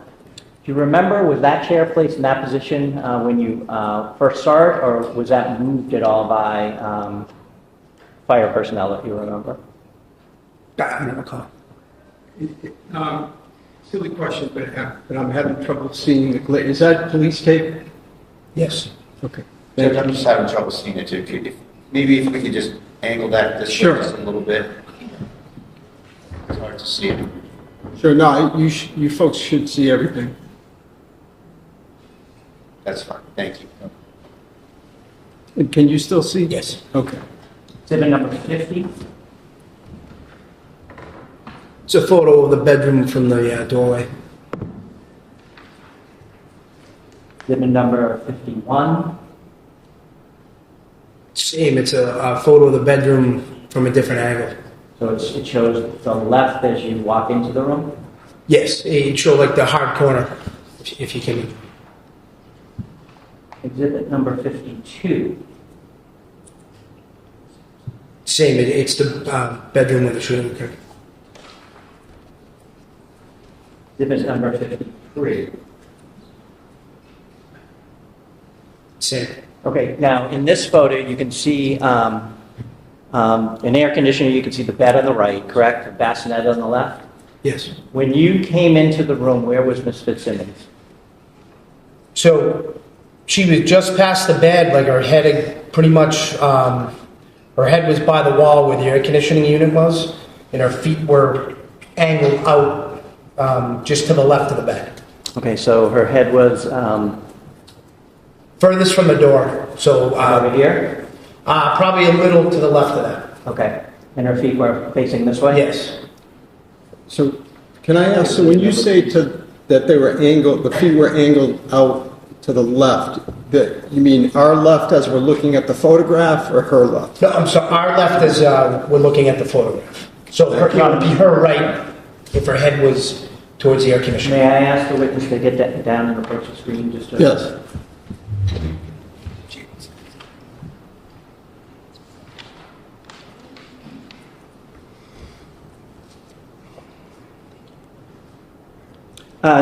Could you just describe the positioning of Ms. Fitzsimmons when you first walked into the room? Yeah, she's basically here. Like if my hand was her body, it was kind of laid like this. Her head was right over in here, her feet were over here. And where was the gun?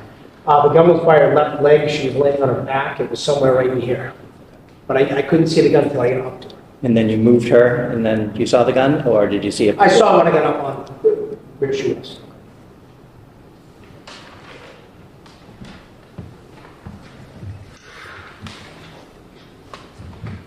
Show you what's been marked as exhibit number 55.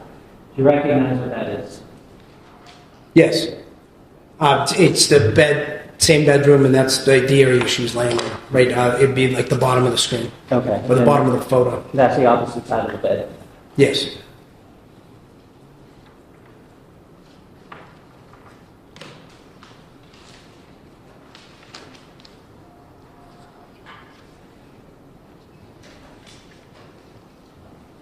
Now, when you went up there and you were attending to Ms. Fitzsimmons and after, did Officer Noonan say anything? Well, we were. She was still there. No. Did he say anything else? Well, actually, yeah. I mean, we were both telling her to like just breathe, calm down, and breathe. Okay. Did he say anything after she was taken away? Yes. What did he say? When we were basically in the hallway towards the baby's room when they had taken Kelsey down the stairs, and I heard him say that she had pointed a gun at him. Objection. Motion strike. Sustained. What was his demeanor at that point? Officer Noonan's? Yes. I think he was sort of in shock a bit, like everybody. I mean, I think we were all clearly taken by surprise by what happened. And how long after you, after the shots were fired, did you have a conversation, without saying what it was, with Officer Noonan about what happened?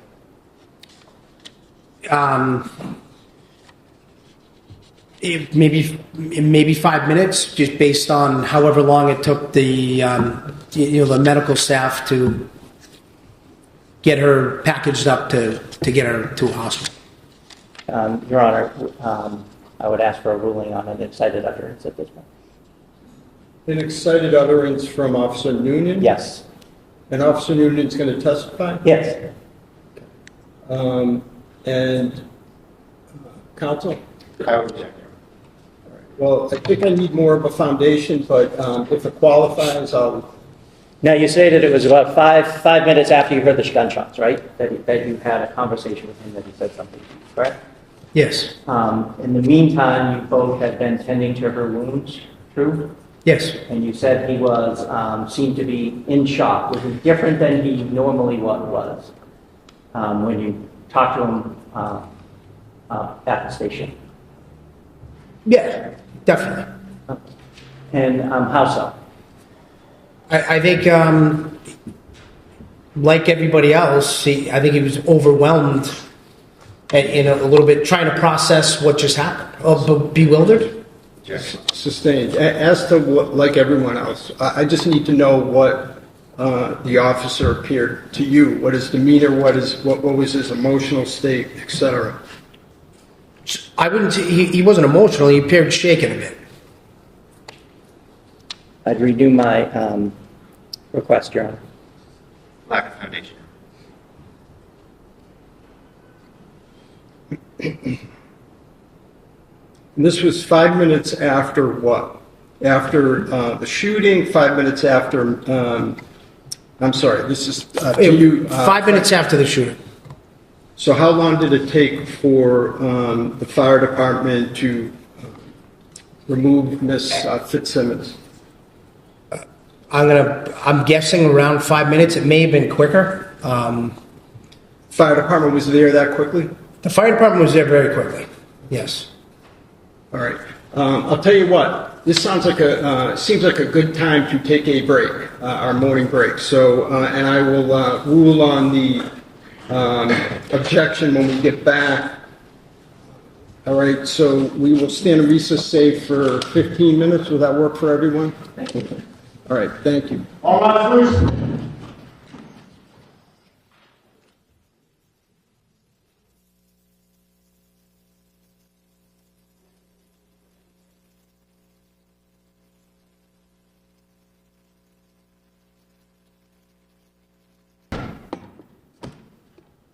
Court's back in session. Please proceed. Your Honor, we're back on record on the Kelsey Fitzsimmons matter. All counsel and the defendant are heard. All right, so we left off, and the Commonwealth seeks to admit a statement made by Officer Noonan at the scene as a spontaneous utterance. The defense has objected. Does either side want to be heard more? I would. Please. So the government wants to have it both ways here. They want you to think that this guy is cool, calm, and collected, and then they want to get some statements in a completely different aspect. So, statements that are excited utterances are, they can't be made after there's been time for reflection, time for possible fabrication. And here it's 5 minutes goes by. And, this is not, I know probably all of us attorneys in this room, and Your Honor certainly, are used to thinking about excited utterances maybe in a little more of a liberal fashion with like a domestic violence victim, someone who is completely upset and the upset continues.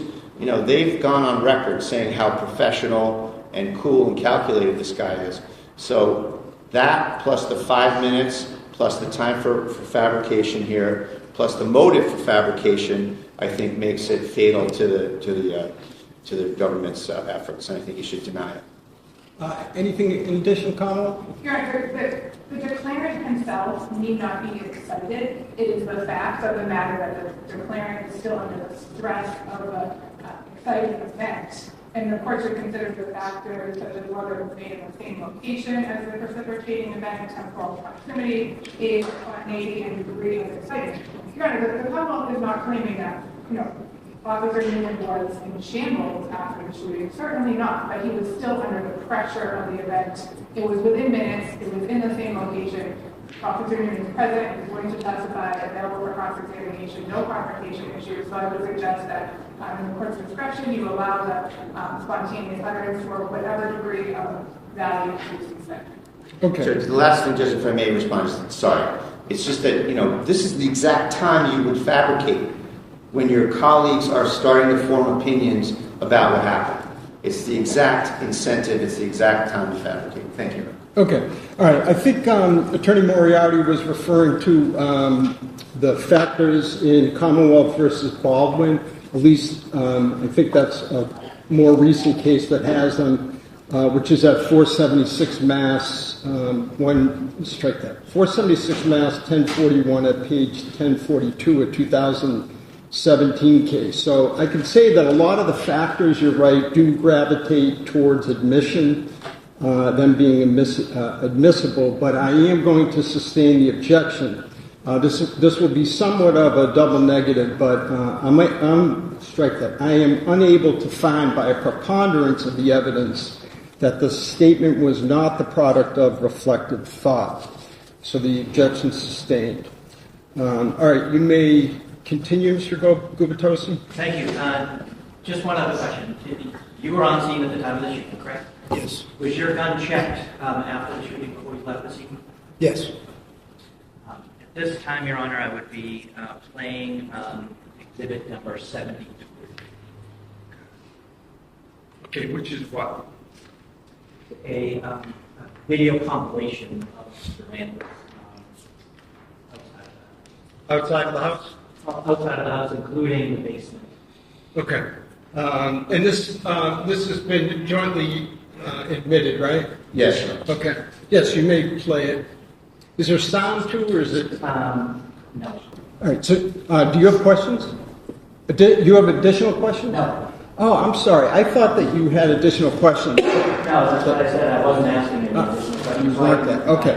So I guess, Mr. Bradle. Yes. We started to watch Exhibit 73. It cut off. We're having some audio-visual difficulties, which is my signal for our IT folks that may be in the building to come on up and help us. But while I'm stalling doing that, are you okay with marching forward with your cross? Without it, but it is my problem now, Judge, I guess, and I just would like it to work at some point. So to be clear, you want to use this video in your cross? Yes. All right. Well, in fairness, if that's the case, then I should allow the Commonwealth an opportunity to play it. So,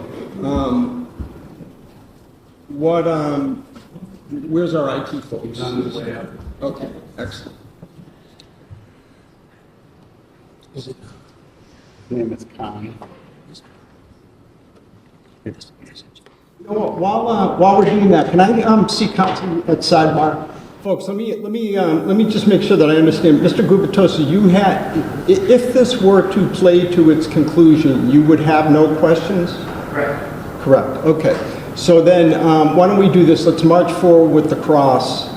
And obviously, Commonwealth can follow up on redirect, and maybe by then we'll get it working. All right? Unless you were going to start with that? I'm trying to be flexible, Judge, but I do want to set the stage with how Kelsey came home and how they came into the house. No, that's fine. You should be able to try your case.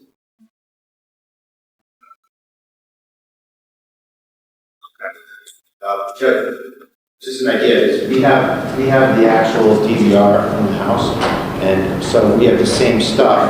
We may be able to play it from ours. Yeah, that was thanks. Actually, it's even better. We do have their compilation that we can play from here, maybe? Right. You have the exhibit. You're just putting it in a different computer. Okay. Right. Is that right? Can you just confirm that that's right? That yes. It's the same exhibit? Okay. Yes, sir. It's what we received. All right. So let's see if we can get it moving, and if so, all right. So why don't we do this? Let's start from the top. Can you just replay? Just start it from the beginning. We're still going to consider this that this is during the direct by the Commonwealth of the lieutenant, and this is Exhibit 73.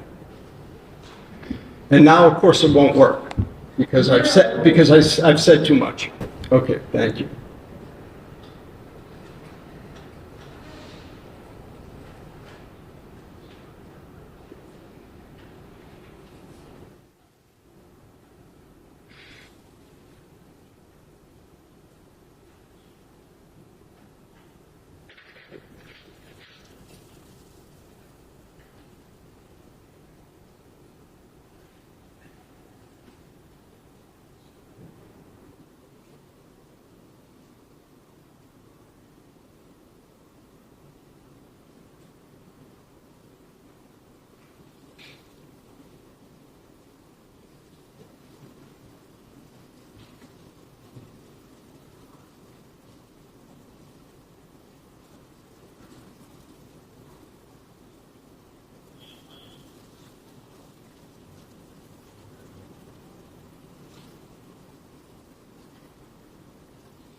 Is that the conclusion? Okay. And, all right, so we've ended Exhibit 73. The Commonwealth has no further questions on direct at this time? Okay. All right, so cross-examination. I'm sorry? Glenn Daley, good afternoon or good. I just need to be able to see Mr. Bradle. All right. All set, Mr. Bradle. Sorry, did someone just have, so I was hoping to just. Oh, you're going to replay it. I'm sorry. Right, I'm going to use it, I'm sorry, yeah. No, that's okay. All right. So, And that was actually working pretty well. Mr. Wayne, then I shouldn't have moved. Sorry. No, so do what you need to do. Okay, you're ready.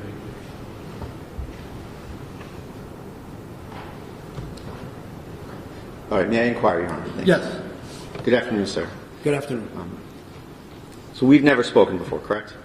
Correct. And you did not write a report in this case? I did. And where is it? Who did you write it to? Where did I write a report Right. to? When did you write it? Afterwards? And was it submitted in discovery? I don't know. I wasn't involved in that. Okay. Now, as far as preparing for trial, did you meet with the Commonwealth to do so? I did. And how many times did you do that? Once. And when was that? Friday. Last Friday. Last Friday? Okay. And so it's been obviously since June 30th since this happened, correct? Correct. And you've been on the job with Officer Houston? Correct. You've been on the job with Officer Noonan? Yes. Now, in terms of this incident, isn't it true that you spoke with Justin Aylaian at the police department before going to Kelsey's house on June 30th? Yes. And was that in person? Yeah, in the lobby. And how many times did you speak with him altogether? In the lobby? Or anywhere about this? If I had spoken to him at a work, like if he was on some type of a medical event. I mean about this incident, about the service of the restraining order. Just in the lobby. So and then when I called him on the phone to come over to the house, I've never spoken to him other than that. All right. How did you get a hold of his phone number? Because he gave it. I asked him for his phone number when we were in the lobby before I left, and I told him to wait in the lobby till I called him to come over. How did he come to be at the lobby of the police station? I don't know. Why I would was he- assume he drove, but I Well, don't you know. interacted with him, right? I did. Was he there to see you? I don't know if it was necessarily there to see me. He was there to bring in the restraining order and to work out the logistics of the essentially taking custody of the child. Okay. So he brought you the restraining order? He brought a copy of it, and we had a copy of it that had come in electronically. All right. Did he show you a copy of his affidavit at all? He did. And did you bring that to Ms. Fitzsimmons? No. So you had it with Mr. Aylaian, but you didn't share it with Ms. Fitzsimmons when you served the order? I didn't share it with Ms. Fitzsimmons when I saw the order, no. Now, just so we have this right, Mr. Aylaian went to probate and family court, filed a lawsuit, essentially, a restraining order, getting custody and making all sorts of allegations against Ms. Fitzsimmons, right? That was your understanding? Yes. And he was living in Stowe, Massachusetts with his parents at the time, correct? I don't know where he was living. Okay. Did you ask? No. Did it matter? Where he was living, I knew he wasn't living at the residence because if he was living at the residence, it would have changed things as in Ms. Fitzsimmons would have had to vacate the residence. There you go. The judge would have checked on that. So he's not living at Phillips Brooks Road, right? Or he had somewhere else to stay. I didn't ask him. All right. And there's no provisions here where, in this order, where he's trying to get her kicked out of her own house, right? Correct. So he's an adversary to her. He's gotten an order from a court that says, I'm afraid of her, keep her away from me, right? That's what it says in essence, right? Correct. And you summoned him to the house where she was? To pick up the child, yes. So have you ever served an order where you brought the person who says they're afraid of the person to the person before? If there's going to be some type of a custody exchange, yes. Have you done that before? We have, yes. Not we, you. Yes. When? I don't recall, but I know it's happened. Okay. So, how long after you got to the house and you gave Kelsey the order did you call Justin to come to the house? Would have been a matter of minutes. A matter of minutes. Yep. So, who did you go to the house with? Officer Noonan. Not a trick question, obviously. Noonan and Houston, right? Yes. Okay. So, you have social workers on your staff, don't you? We do? No social worker. No. So, with respect to the situation, you knew this was a 4-month-old child, right? I did. DCF? No. So, you go to the... When you said DCF, are you asking? I'll ask a more detailed Okay, question, please. sorry, Your Honor. So, you didn't summon anyone from DCF to come and look at the situation or anything like that? You didn't report to DCF about the situation? Which situation? The fact that you were going to a police officer's house, taking her 4-month-old baby, and giving it to a guy.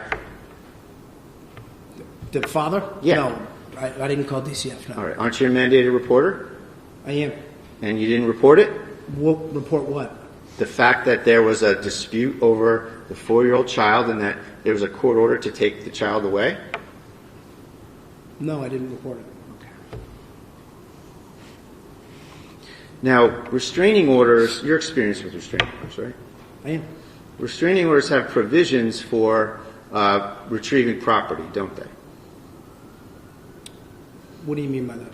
Restraining orders have a provision that says, and the judge can check the box, the judge can write things in it, as they often scrawl things in, right? Yes. Paragraph 10 says, you may pick up your personal belongings in the company of police or at a time agreed to by the plaintiff. That's just by the plaintiff, it says that, right?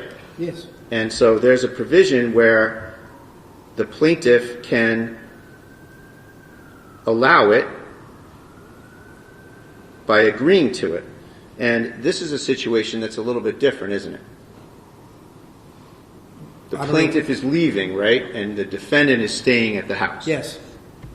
So the judge took no action in that area, did they? About whether or not Justin Aylaian could go into that house. No. And so you took that upon yourself to let him in there? She was informed that we were calling him to come get the baby. She did not object to it. She didn't object to it? No. When was she informed? When I served her the order, when she was sitting on the couch. And you said what? We're going to let Justin come over and rummage around your basement? No, I didn't say that. What I told her was that Justin was granted custody of the child by the court or whatever, and that's what I said to her. And while we're on that topic, she didn't say, I want to pack a bag. You and your colleague officers told her, pack a bag for the baby, correct? No, we did not. She raised she basically said the baby doesn't have anything. Well, you're the one planning this. Sorry. I did not hear that last. She basically said the baby didn't have any of their stuff. Is what precipitated her going around the house to gather items. Thank you. So you're the one planning this out. It's your testimony that you weren't thinking about her needing to pack some things for the baby to take with you or with Justin and Aylaian? I don't understand the question. You're saying that you didn't tell her to pack anything for the baby. That wasn't part of your plan, in other words? No. The fact is not Noonan, not Houston, you told Kelsey Fitzsimmons, pack a bag for 2 weeks for your baby. Didn't you? No. And so it's your testimony that you had no plan, no thought process about getting things for the baby. Is that right? I don't know that I didn't have a plan, but what precipitated her going around the house and grabbing items was her bringing it up to me. So you're saying that was just sort of a spontaneous thing that she took upon herself? Yeah. Okay. So you get in there. Kelsey has the baby. She's doing regular mom things, right? She's coming home. She's got the baby in her hands. She's got sweat clothes on. She's walking around the house. Yes. No signs of upset or trauma to the baby. until you get there and tell her what's going on, right? Yes. Well, when I first told, she was calm when we first told her what was going on. Sure. And then you told her what was going on. When I told her what was going on, she was still calm. She called her mother on the phone, but she didn't become emotional at that point. And the baby started to cry. Yeah. And at that point, you asked her to put the baby in a rocker. Is that right? No, she put the baby in the rocker before she sat on the couch. At some point, Kelsey picked the baby back up because the baby was crying. Correct. And she was in the middle of feeding the baby, right? When you got there. Which I don't know that. So there was a bottle. I don't know what she was doing before I got there. Okay. There was a bottle with formula or whatever there. Yes. And she told you that she was feeding the baby and that she needed to keep feeding the baby, right? Actually, yes. Yes. Okay. And then she hands the baby to who? Officer Noonan. Okay. She handed the baby to Officer Noonan. Correct. Right? And she gave the bottle to Officer Noonan, and Officer Noonan fed her baby, correct?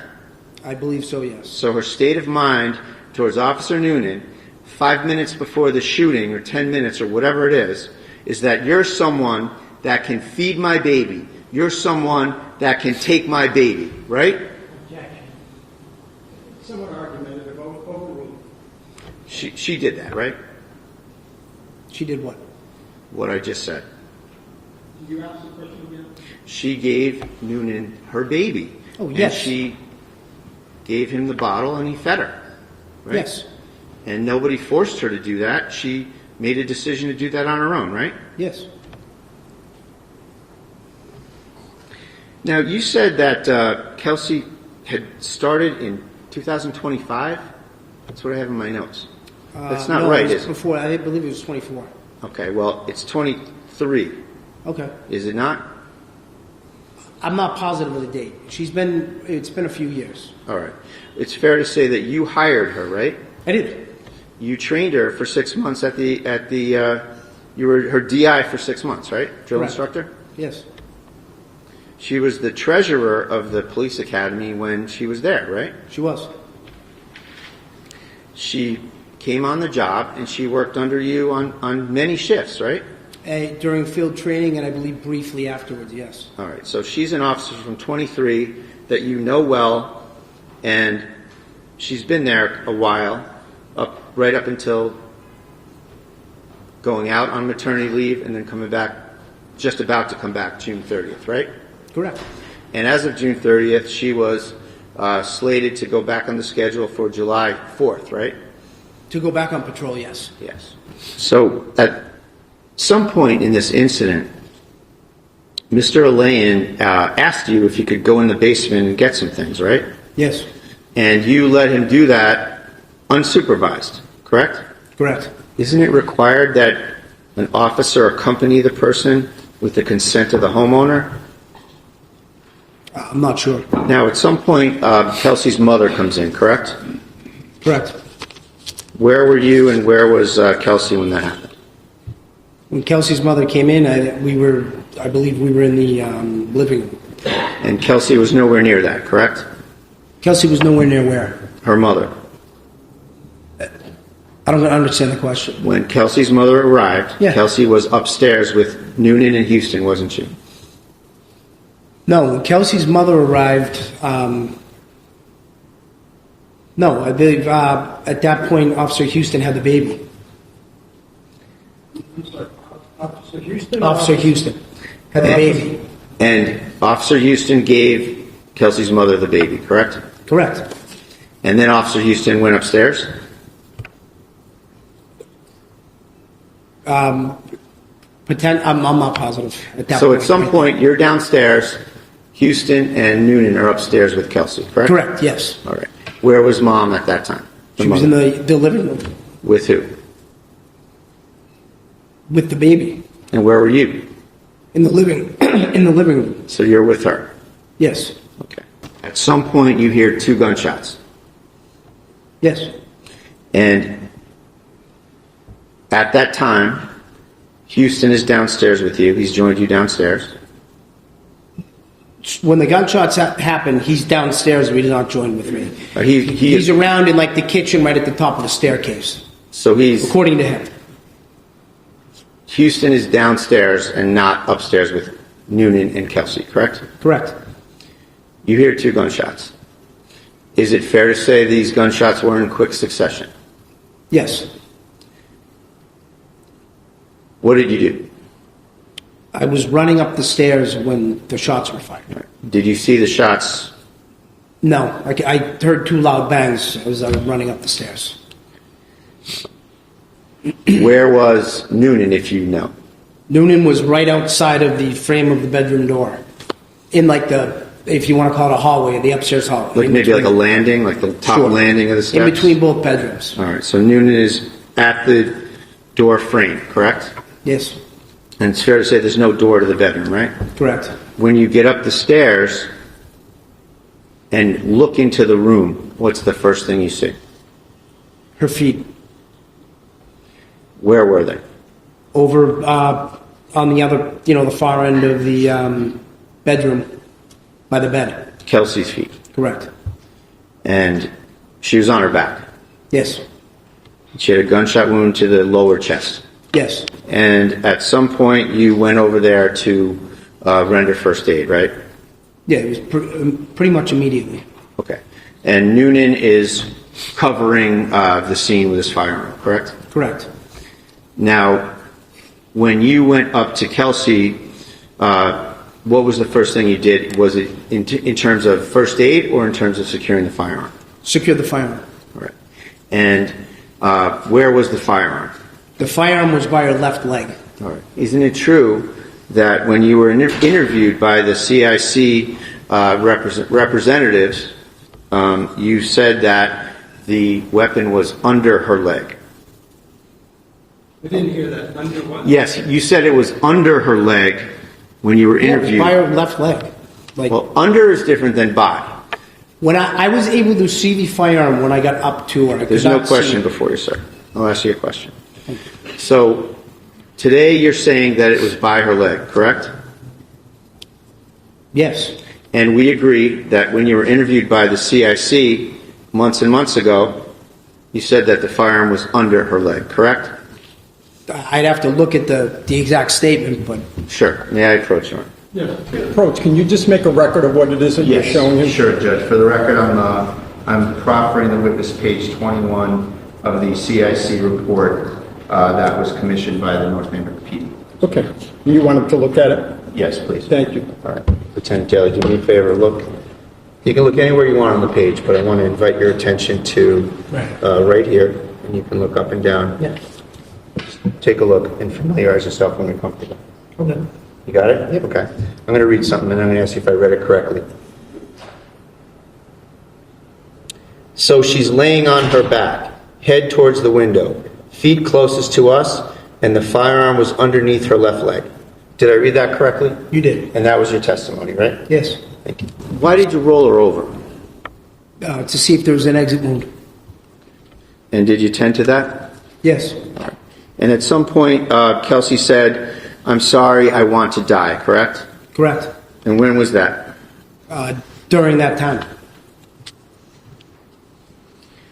Was Noonan anywhere near her? Yeah. What was he doing?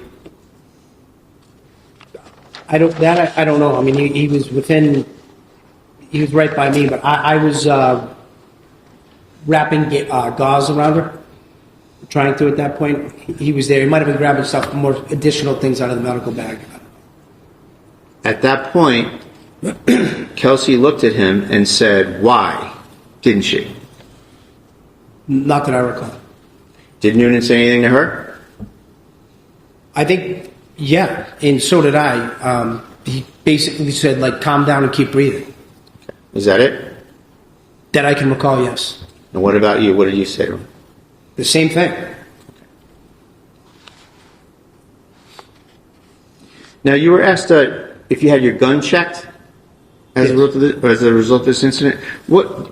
I don't mean to put you on the spot. And you can go find it. But do you know your gun serial number? No, I don't. What were the circumstances of you getting your gun checked?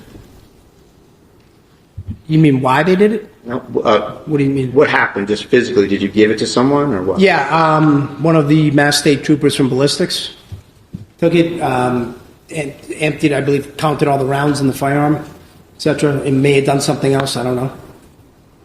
You don't know? No, Do you know who it was that took it? I don't. You gave your gun to somebody and you don't know who you gave it to? Correct. Who else had their gun checked? I believe all 3 guns ended up getting checked. Maybe not there, but I don't want you to speculate, so so I wasn't present when anyone else had the gun checked. I appreciate you trying to help. Just my question is, what's your personal knowledge of who got their gun checked? Let me ask it a better way. At that time, What did you see? Who got their gun checked? I didn't. Okay, so you don't have any personal knowledge of anyone else getting their gun checked? At that time, no. Okay. Did you witness someone else giving up their gun and getting their gun checked at another time period? No. So the whole state of your knowledge about guns being checked is that your gun was given to someone, you don't know who it was, but they took out the bullets and the cartridges and inventoried it. Is that it? Well, I didn't give it. I gave it to a Mass State trooper from the ballistics team. I believe there were 3 of them over by the truck. I don't know which one I handed it to. I didn't ask him his name. But yeah, that's what happened. Okay. Did they do the things you said in front of you about inventorying the cartridges and all that? I saw him unload and make the gun safe and empty the magazine. And at that point, I walked away. Okay. Did you sign a receipt or anything, or a chain of custody or anything at all? No, because I got the firearm back once they did whatever they did. And when did you get the firearm back? At some point after that same evening. That same evening? Correct. Okay.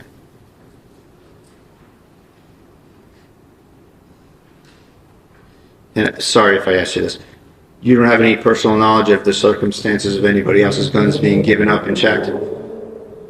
I never witnessed any of the other people's guns getting checked. I know that Tim Houston had already left, and they were trying to he had already left the scene at that point, so they were trying to make,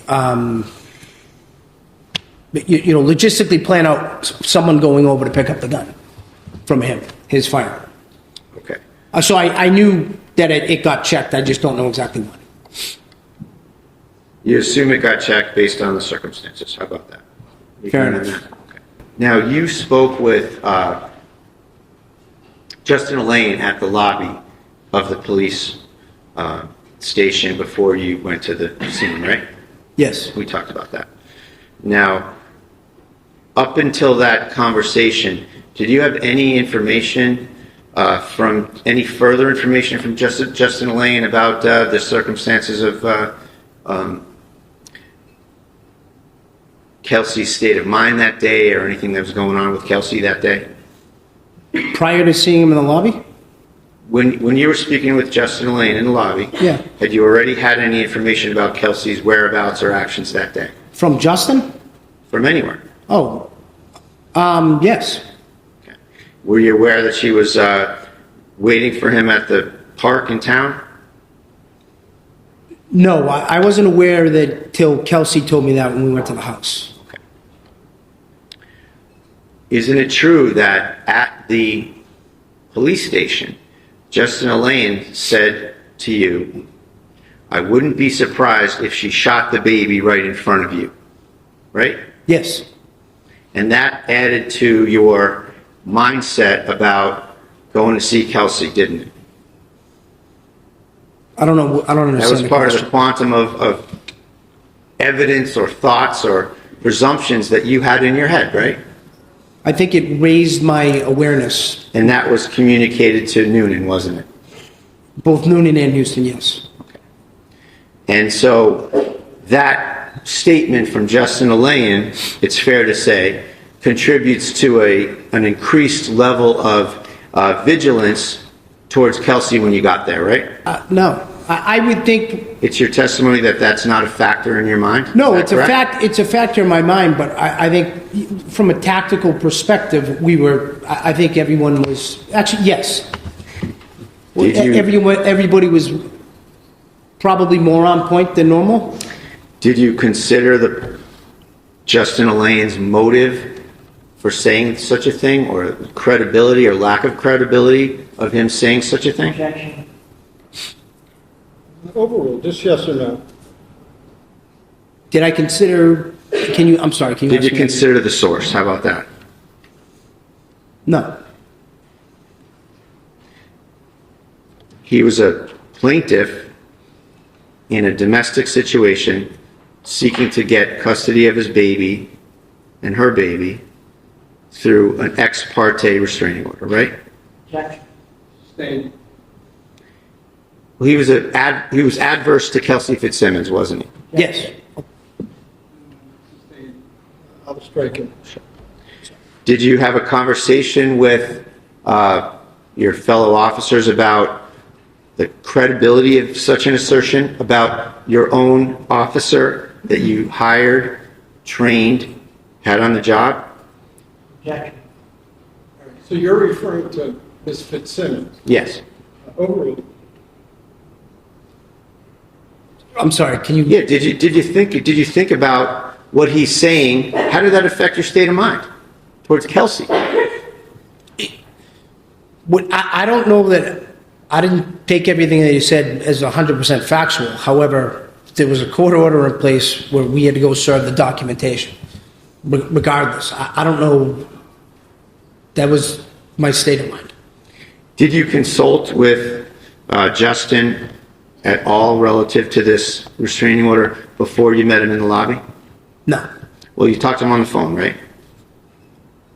Before I met him in the lobby, no. Oh, you didn't? Okay. I talked to him on the phone when I called him to come to the house. That's the only time I've ever spoken to him on the phone.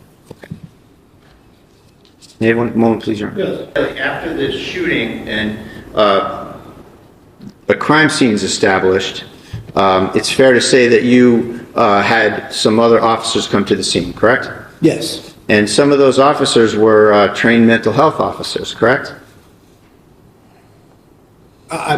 Everybody's a trained mental health officer in some capacity. Well, there's Officer Seawade, Yes. and he has some special training with mental health Yes. issues, correct? And Seawade? Seawade, S-E-W-A-D-E, Your Honor. And he came to the scene after the fact, right? Yes. He didn't come for Kelsey. He came for Noonan, right? Yes. Nothing further. Redirect. When you when you're serving a restraining order, you serve the order itself, correct? Yes. You don't serve an affidavit. Never. It's just the court order is being given to the defendant in that order. So they're on notice as to what the judge has decided, correct? That's correct. Now, you talked about your gun being checked. How many rounds do you typically carry in your gun? 17 in the magazine and one in the chamber. So 18 total rounds. Thank you. Right. Any recross? Just one or two questions, Your Honor. So counsel asked you, you don't serve the restraining order. I'm sorry, affidavit. You don't serve the affidavit, right? Correct. I never have. So is there some rule that says you can't? Not that I'm aware of. So you had the affidavit in this particular circumstance, right? Yes. And you didn't give it to him. That's correct. And you could have. I don't know. My understanding, we've never, I think as a general rule or practice within our PD, I'm not familiar with anyone ever serving a restraining order, including the affidavit. Well, when someone walks into the police station with the order and the affidavit and shows it to you and uses it, it's not a big deal to make a copy and hand it to the defendant, is it? Well, the document I served was a document I printed that was sent to me directly from the court, not what he gave me. I just made a copy of that and remained in the OIC office. It's fair to say that in the circumstances where you don't give an affidavit, it's when you've gotten something from the court via the system, the OIC email, and they don't give you the affidavit, so you just serve what you get, right? Right, which is what I served them. Right, and this situation is different because you had the affidavit in hand, right there, and you could have brought it, couldn't you? And you know no rule that says you shouldn't. Not that I'm aware of. All set? Well, you're not getting involved in that. Hold on. Are we going on to redirect? I'd like to. All right. A couple questions. You're not getting involved in the matter that the court decided, like approaching the matter, correct? Correct. You're simply going and serving the restraining order for what the judge found, right? That's correct. No, thank you. Do you have any re? No.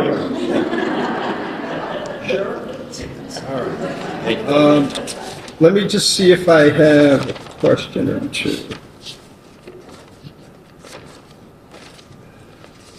I do not. Okay, you may step down. Thank you. And I'm wondering, why don't we, should we break at this point for a lunch break and come, and then we can come back at 10:02? Sure. Great. Okay, we'll stand in recess. All right. Stand for the lunch recess. All right, Commonwealth, you can call your next witness. Yes, Judge, before our next witness, the Commonwealth offers a copy of the restraining order that the North Andover Police served on the defendant. Any objection? Okay, maybe admitted as an next exhibit.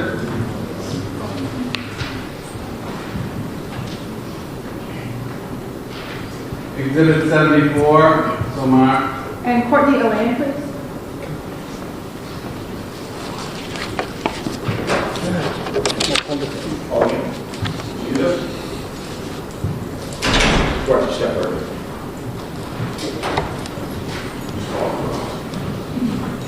Good afternoon. Could you raise your right hand? You solemnly swear that the testimony you're about to give in this cause now and hearing shall be the truth, the whole truth, and nothing but the truth to help you God. Yes, sir. Thank you. You may have a seat, thank you. All set, thank you. Thank you. Good afternoon. Good afternoon. In a nice loud voice, if you could please state your name and spell your first and last name for the record. Courtney Aylaian, Courtneyaylaian. And do you pronounce your last name Aylaian? Yes. Okay. How old are you? I'm 28 years old. In what city do you live? I live in Stowe, Massachusetts. Where did you grow up? Stowe, Massachusetts. And did you go to school in Stowe? Yes, I went to all of my childhood schooling in Stowe. Well, I went to high school in Bolton, Massachusetts at a regional high school. What do you do for work? I work in software sales. And do you have siblings? I do. I'm the youngest of 4. And if you could please state your siblings' names and their ages from oldest to you. Sure. Brendan Aylaian is 34, Justin Aylaian is 32, Ashley Aylaian is 30. And you are? I am 28. Thank you. I'd like to focus on your brother, Justin. Yes. What's your relationship like with him? Justin has been one of my best friends for as long as I can remember. He's been an incredible older brother. He's been very, I would say the first word that comes to mind is kind. Justin is probably the kindest person I know. He is loyal to the people he loves. The next question, please. Sure. Are you aware that he was engaged to be married at some point? Yes. And around when did he become engaged, if you know? Sometime after August of 2024. Okay. And do you know who he was engaged to? Kelsey Fitzsimmons. And have you had the opportunity to spend time with Justin and Kelsey Fitzsimmons? Yes, I have. And do you see her in the courtroom here today? I do. If you can please point her out and describe an article of clothing she's wearing. She's right here in front of me. She's wearing a pink, some sort of blazer. Your Honor, may the record reflect the witness that identified the defendant? It may. Do you know when the wedding was supposed to be? The wedding was supposed to be in October of this past year. October 2025? Yes. And was it ultimately canceled? Yes, it was. I'd like to direct your attention to the weekend of June 28th and June 29th, 2025. Objection. Grounds? Relevance, 403. Okay. So let's, Let's take it a question at a time, okay? All right. Next question. Did you go somewhere that weekend? Yes, we went to Bethel, Maine. And who is we? Myself, the groom's party and the bridesmaid party. So Kelsey, Justin, myself, my sister, Katrina, Michelle, Deandra, Cassie, Maddie, Kelsey's sister. I don't think if I'm missing anyone for females. On the groom's side, it was both my brothers, Brendan and Justin, his friends Aiden, Dave, her brother Will, Hunter. That might be everyone from the parties. And was it kind of what's known as a Jack and Jill bachelor party? It was a Jack and Jill bachelor party, yes. And did the weekend end early? Yes, it did. And did you go home? Yes, I fled the house. For just exploring this, judge, is, Okay. they're not allowed to open this door. This is an assault involving an officer and my client. Okay. So let's do this. Let's just argue this at side. Let me hear you at sidebar, only so that we don't have to have the witness leave. I'll see everyone at sidebar. May I, Your Honor? Yes, please. Is it true that you drove home to Stowe on Sunday of that weekend? Yes, if that is the... Sorry, I'm trying to think of the days. Yes. I stayed at a hotel the night before. And then ultimately on Sunday, you went to your house in Stowe? Correct. And did you have without telling me what the conversation was about, did you have a conversation with Justin on that Sunday? Yes. And then did you again have a conversation with Justin the next day, which was Monday, June 30th? Yes. And as a result of that conversation, did you go somewhere? Absolutely. Where did you go? We drove to his friend Hunter's house. And who is Hunter? Hunter is Justin's friend who he knew through the fire academy. And where does Hunter live? Hunter is in, I believe it is still in North Andover, where he lives. And is that where you drove on June 30th? Correct. And who did you drive with? I drove my car alone. I met Justin there after he called me. And did you, was anybody else at Hunter's house that day? Yes. It was Hunter, myself, and two of her friends, two of Kelsey's friends, Michelle and Katrina, who were very concerned. Okay. Without talking about what was said, did you and Justin at some point go somewhere alone? Yes. Where did you go? We went to, I'm not sure which courthouse it was. We went to a courthouse. And what was the purpose of you and him going to the courthouse? To file, so he could file for an emergency restraining order and custody. And get custody of whom? Caden. And who's Caden? Caden is Justin's son. And how old was he at the time? He was right around 4 months, I believe, at the time. Did you have any familiarity with restraining orders? No. What did you do when you got to court? When we got to court, Justin went to the desk and told them the situation, said he believed his son was... Sustained. Next question. Did you help Justin fill out a form? Per the clerk's advice, yes. Justin was shaking. And where did you go from there? From there, we drove to the North Andover Police Department. And what did you do at the police department? We both walked in, and I spoke with a couple of her lieutenants, Daley.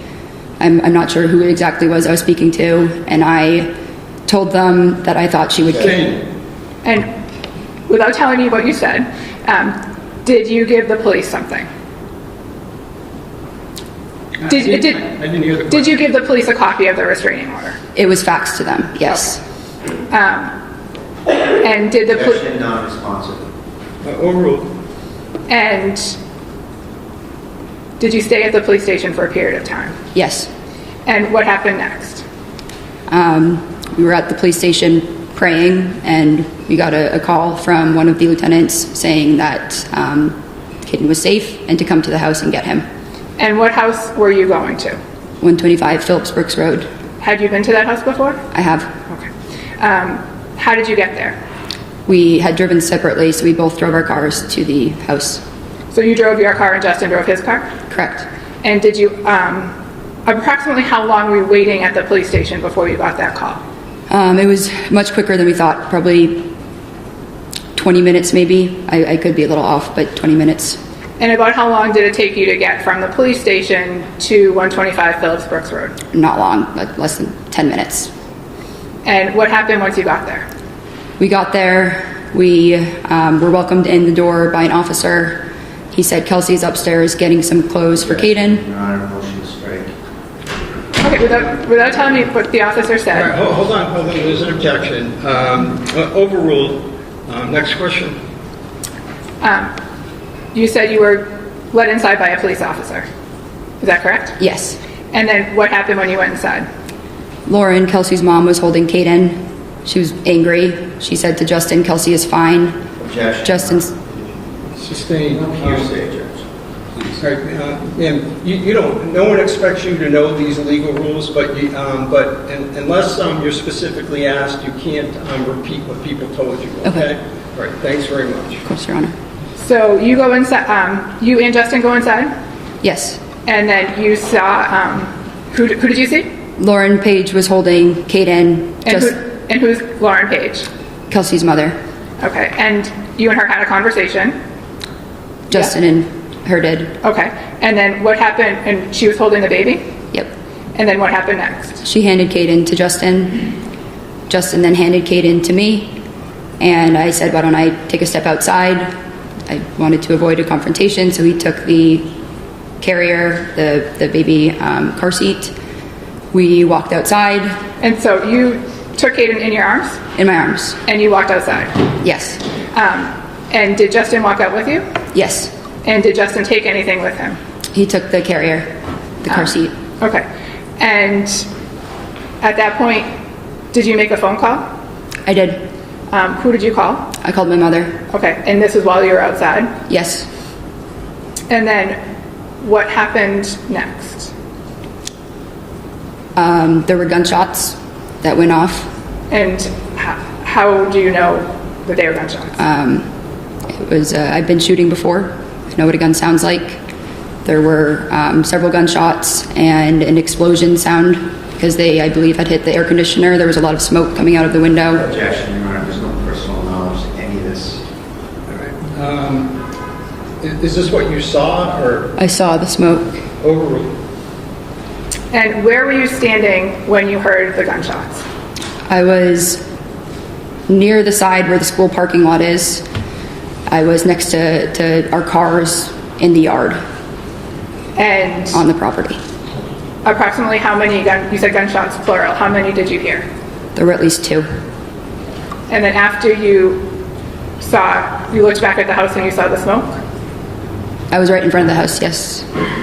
And what did you do next? I knew I needed to run. I started to back up, and I was scanning the house, just praying to see Justin come out. Sorry, I'm trying to say what I'm not supposed to, I guess, say here, but I feared he was not coming out of that house. So where did you go? Objection. I backed up. Sustained. I'll strike it. Judge, I object to the further line of questioning, and the witness can't follow the rules. I ask you to strike the entire testimony. Okay, overruled. All right, Okay. I know you're nervous. Everyone gets nervous. Just listen to the question and just answer just the question. Okay, apologies, Your Honor. Where did you go after you heard the gunshots? I ran. I put my arms around Caden, and I ran through the school parking lot and was looking for somewhere to hide. And I cut into a neighborhood and looked back and didn't see anyone, so I cut behind a house and hid behind trees, and I waited. And sometime shortly thereafter, did Justin come and pick you up? Yes. May I have a moment, Your Honor? Yes.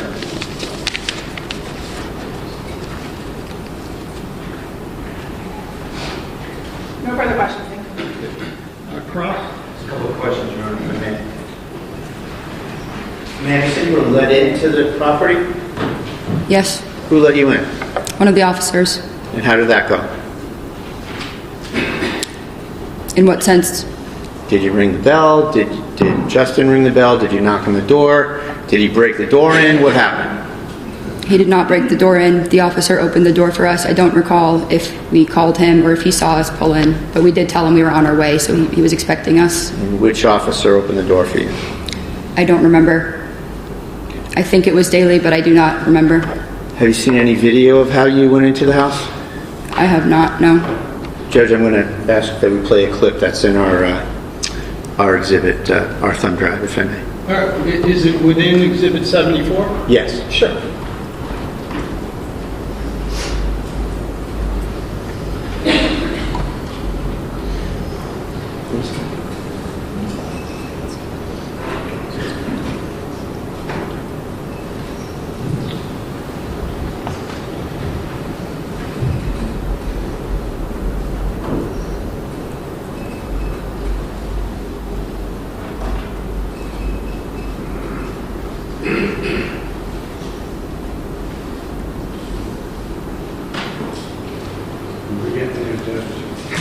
Don't worry about it. Take your time.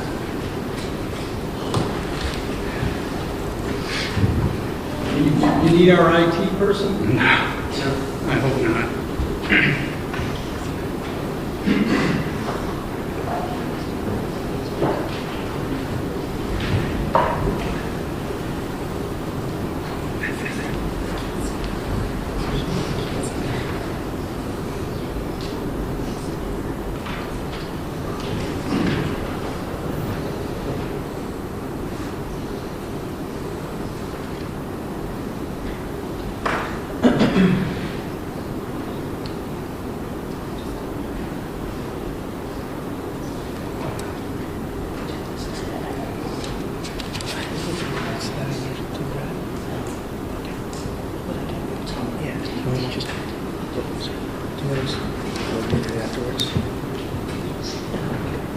Counsel, can I just make an observation? Yes, sir. I don't want to interfere. This format that is on the screen is different than what was on exhibit. Yes. Hold on, please let me finish. Is different than what was on exhibit 74. I just want to make sure, however you do it, that ultimately I have what you're playing. Sure. Okay, so if it's just a different format and it's already on 74, no problem. So, Judge, you're a step ahead of us. I was just confirming with counsel that this particular one is not on there, but I was just gonna. I'm sorry. Oh, it is. Okay. Yeah. Okay. So I'm sorry. I guess it is on there. I thought it was. Okay. We're good. Yeah. Okay. So All right. just so we're all on the same page, to the extent that either side ends up playing something over and above what is on 74, let's just mark Make sure it, that it gets in, evidence. and you have a thumb drive of it. Thank you, Ron. So, do you see what's depicted on the screen, ma'am? I do. Do you recognize it? I do. And this is the porch area of 125 Phillips Brooks Road, correct? It is. Okay. Can you play?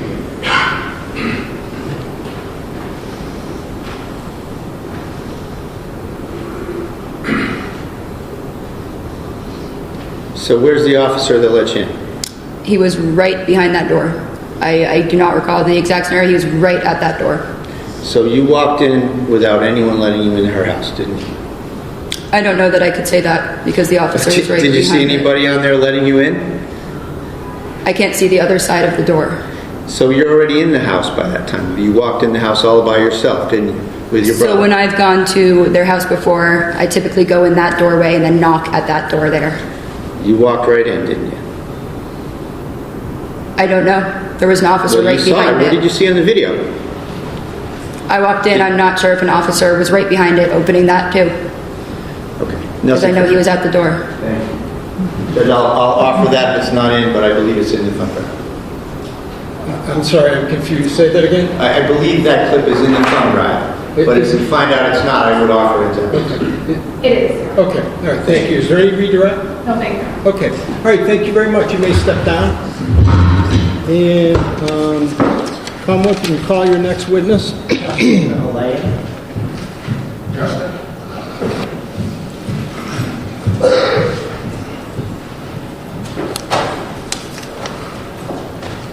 Justin?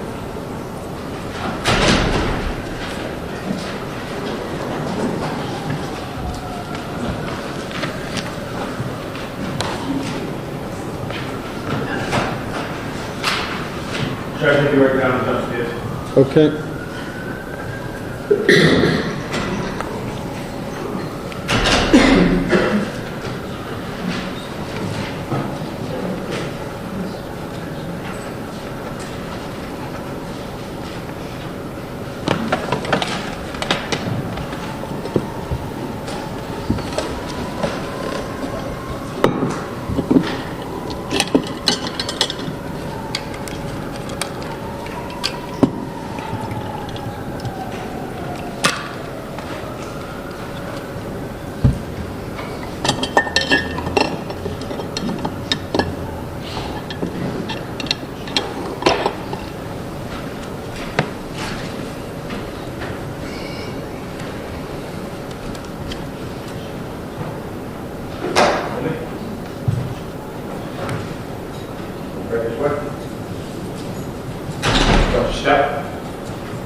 Would you raise your right hand? Do you solemnly swear that the testimony you're about to give in this cause now and hearing shall be the truth, the whole truth, and nothing but the truth, so help you God? I do. Thank you.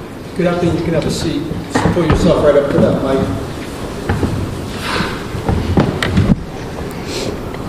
If I may.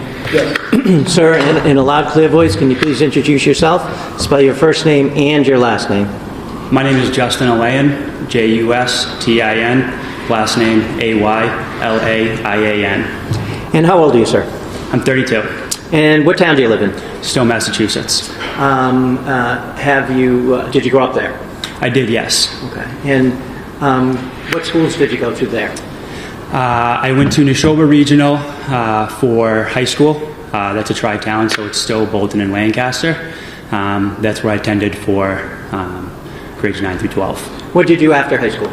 After high school, I immediately went to the University of New Hampshire, where I obtained a bachelor's in business management. Okay. After you graduated from UNH, what did you do? After UNH, I did a cross-country road trip where I traveled Southwest U.S., and I got a job as a wilderness instructor at a therapy camp in southern Utah. And what do you mean by a therapy camp? I worked as a lead counselor for some youth between the ages of roughly 15 to 18, and there were some early adults as well that were above 18. And they came to this camp for a variety of different problems, whether it was drug issues, whether it was anger issues, whether they had problems at home. They would come to this camp and we would help build confidence. We would give them coping mechanisms. We would do that in a wilderness setting. We would teach them primitive living skills. And we would assist them in their transition, going back to their families or whatever they had after. At some point, did you make your way back east? I did, yes. I was out there for roughly 8 months, and I shortly came back after. Okay. What did you do when you came back? When I came back, I shortly thereafter, in the fall of 2017, I enlisted in the United States Army. Okay. Did you go to boot camp? I did, yes. I attended boot camp in Fort Benning, Georgia. I enlisted as an infantry. So I attended boot camp in Fort Benning, Georgia. Immediately after boot camp and advanced infantry training, I went to airborne school, which was also at Fort Benning.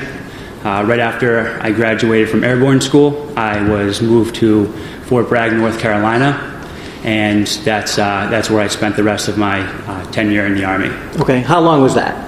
Altogether, I attempted to try to become a Green Beret, where I went to try to go for Special Forces. I went to, it's called SOPC, which is Special Operations Prep Course, prior to selection. And during that training, I was severely injured. I ended up hurting some ligaments and tendons and needed reconstructive surgery on my tendons. So I ended up shortly getting out of the military after that with an honorable discharge in the I believe winter of 2019. Okay. So then, did you come back up here? I did, yes. I returned back to Massachusetts shortly thereafter. After that, I worked several different jobs. I ended up at Fidelity for a while. I worked in their 401k department. And then shortly thereafter, I started going through civil service and applying to jobs to become a firefighter. Okay. Did you eventually get one? I did, yes. I got on at North Andover Fire Department in August of 2021. It was at that point I also went back to my fire science degree at Anna Maria College, which was obtained roughly a year and a half ago. I got my bachelor's degree in fire science. So what is your role in the North Andover Fire Department? I'm a firefighter EMT with the North Andover Fire Department. My job is to protect life and property. When you say an EMT, do you work as a firefighter full-time or an EMT, or how does it work there?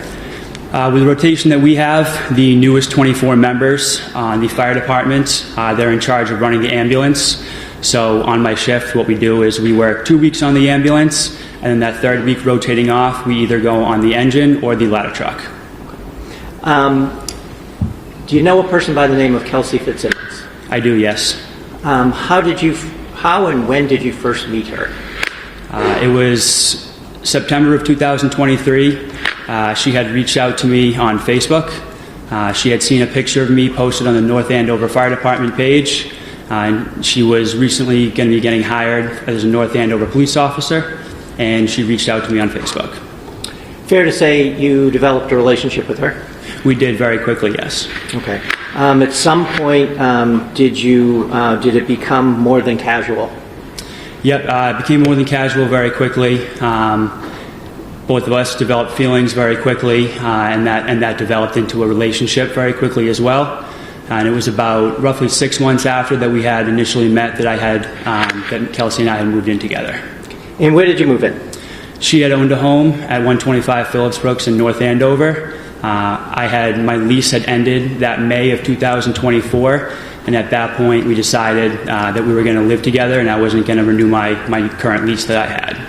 And I'm sorry, remind me, were you on the fire department? You were on the fire department. I was, yes. So were you living in North Andover at the time? I was living in North Andover, yes. At some point, you guys were living together. You had a baby? That is correct. Okay. And when was a boy or a girl? Boy. Okay. How old now? He is 13 months old. Okay. And what's his date of birth? 2/16/2025.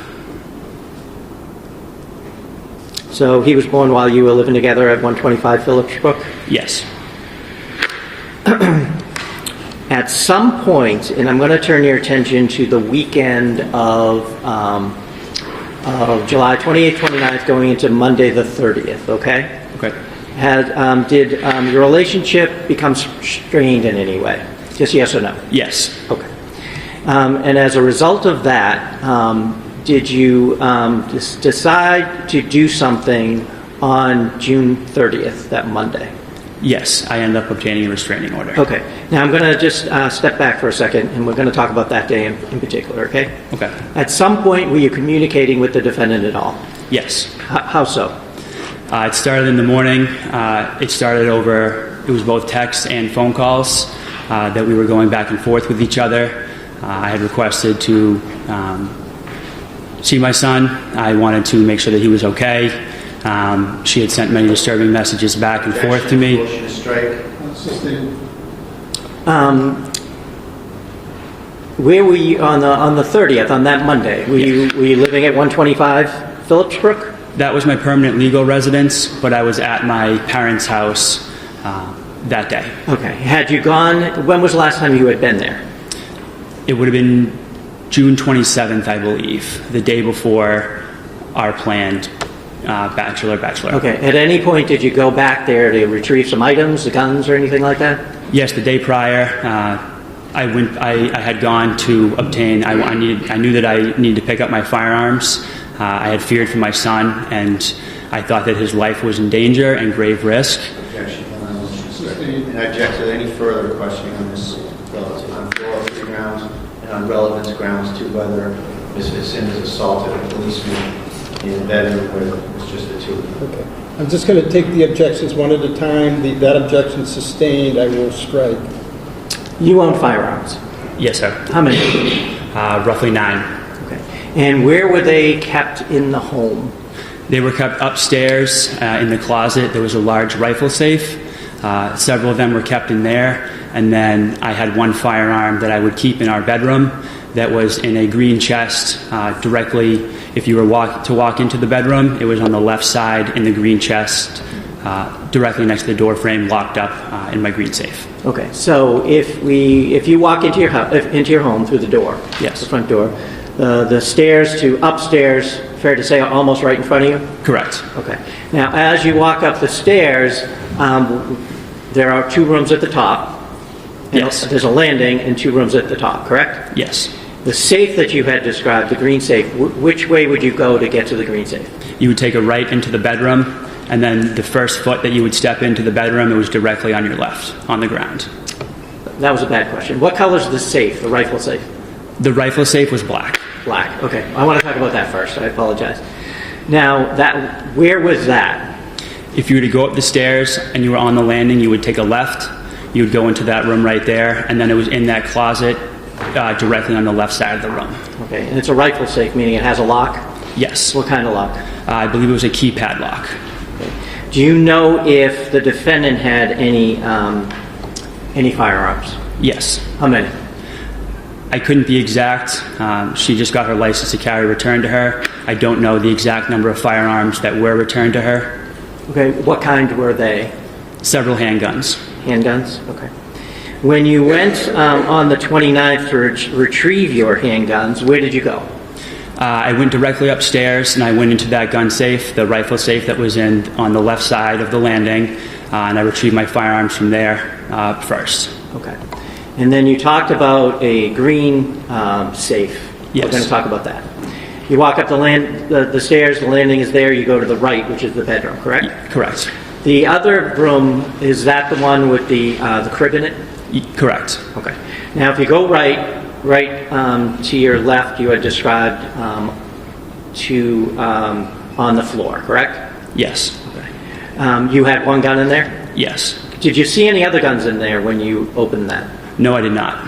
Okay. So are we now talking about the green safe? Yes. Okay. If I may have a second. Sure.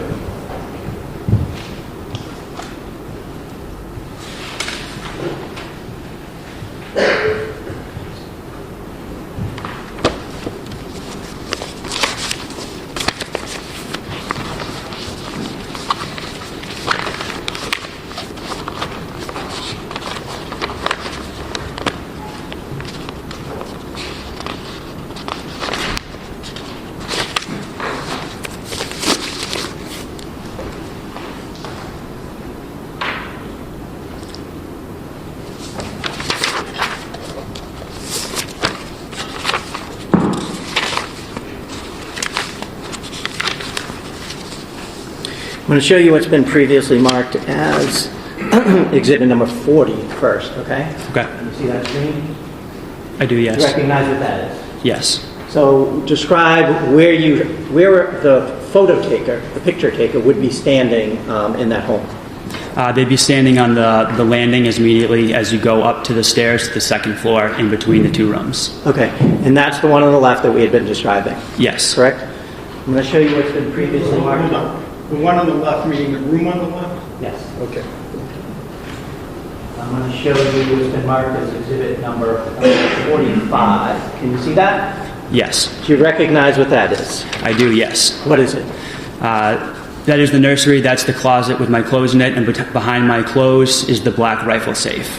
Okay. And that is, when you're standing on the landing, that is the room to the left, and the closet in that room is where the rifle safe is? Correct.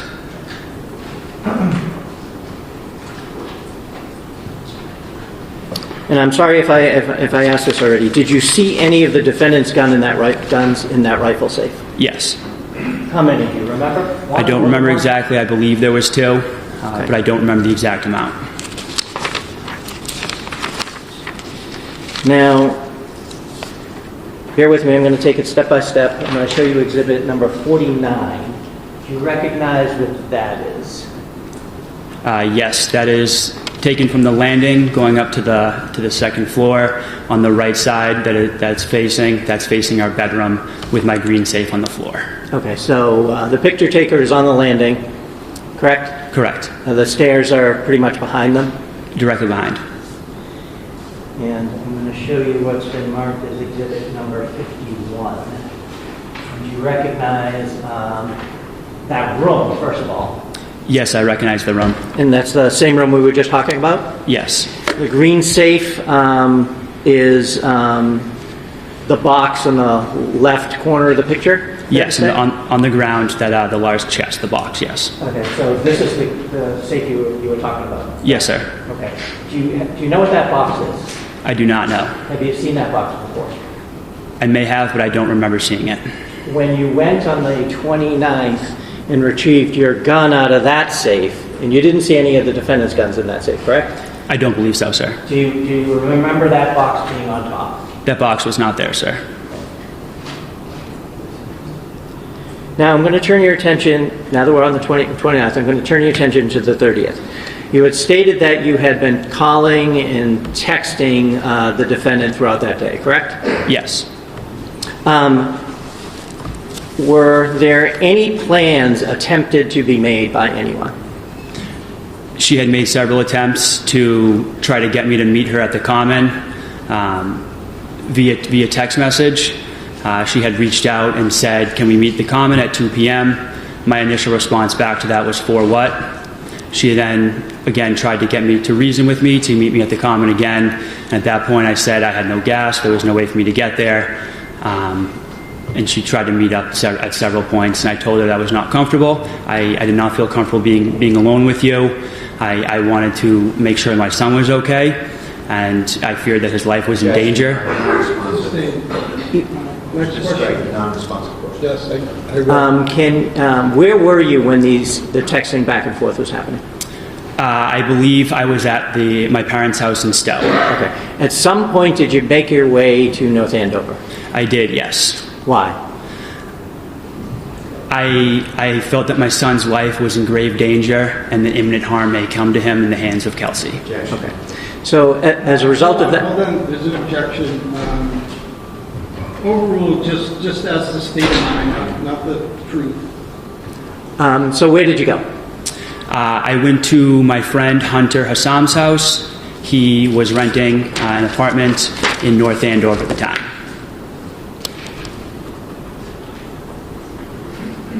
Did you call anybody to meet you there?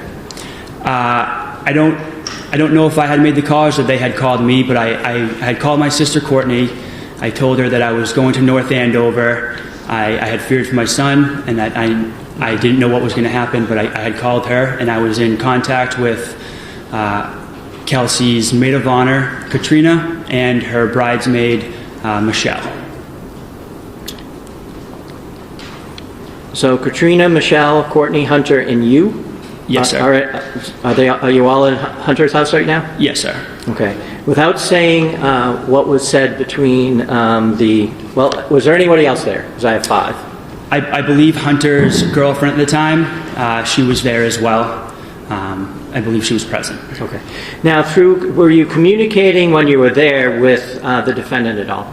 Yes. Can you tell us about that? There were text messages that were being exchanged just over Caden, our son, and just general messages back and forth. Okay. Did you ever agree to go meet her at the park? No, sir. Okay. At some point, did you learn through the text messages anyway that she knew you were at Hunter's? Yes, sir. Can you tell us about that, please? All of us were at Hunter's. We were all discussing the events that had occurred and what we could do to ensure Caden's safety, which is our son, but also Kelsey and everyone else around. At one point, Kelsey had messaged my phone. Objection, Your Honor, non-responsive. I'm sorry. To the extent, Judge, that the questions are open-ended, producing narrative answer, I object. And, there's been all sorts of objections sustained about his answer.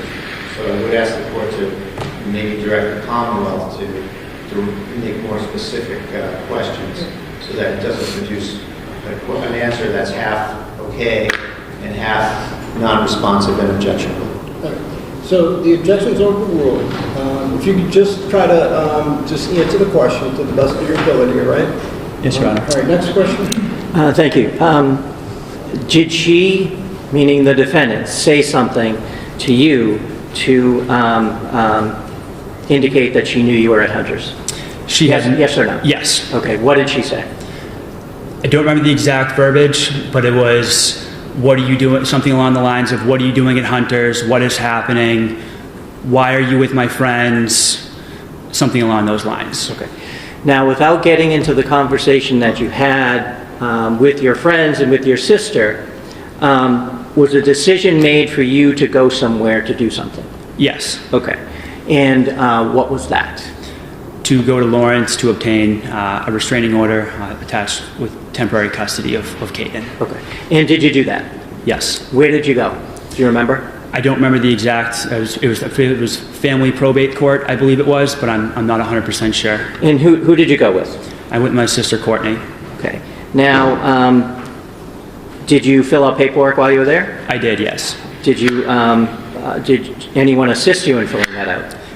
Yes. My sister helped me, and then there was also someone with the court system. I don't know who the name was, but they assisted as well. Fair to say you went in front of a judge, an order was issued, and then you left the building, correct? Yes. Okay. Where did you go when you left the building? I immediately went to the North Andover Police Department. Okay. When you got there, did you have a conversation, without saying what was said, with some of the police personnel there? Yes. Did you give them anything? I believe I handed them the restraining order, and they said that it was already faxed to them. Okay. At some point, did they leave? They did, yes. And what did you do? I waited at the police station while they went to the Kelsey Fitzsimmons home. Okay. And at some point, did you get a call? I did, yes. From who? I believe it was from Officer Daley. He had called to inform me to come to the residence and get custody of my son. Okay. So, did you go? I did, yes. Did you go with anybody else? My sister and I, we both went to the house. We took 2 separate cars. Did you get there at the same time? Yes. What happened when you got there? At that point, we both walked into the house. Officer Daley was downstairs. 2 officers were upstairs. And Kelsey's mother was holding the baby in the living room. At that point, I obtained Caden from her mother. And then we initially started to put him in a car seat. And then once he started crying, we figured it might be best, my sister and I, to get him ready for transport, to bring him back to Stowe outside. Okay, so who carried Caden out? My sister, Courtney, did. And what did you do? I asked if I could obtain some clothes while I was there. I just needed something so I could live day to day, as I had no clothes or any of my son's belongings. Was this the first time you went out, or did you go back in the house a second time, if you remember? This was the first. I went out the first time, and then I came back in. Okay, so the first time you went out, Courtney went out with Caden. Yes. What did you take, if you remember? I believe I had a car seat in my hand. Okay. At some point, you came back? Yes. And you asked permission to do something? Yes, I asked permission to get some clothes and a few clothes for Caden and some of his bottles and formula. Okay, so where did you go? I went down to the basement that was under construction at the time. There was no lights on, so I believe I had my camera, my phone out with the light on it, and I was searching for a suitcase that I had down there just to throw some clothes in. At some point, was your attention drawn to something? Yes. What happened? I immediately heard an officer's commands. I heard an officer scream out, "Stop, don't do it." At that point, I believe I had heard several gunshots ring out, and I heard Kelsey's mother screaming.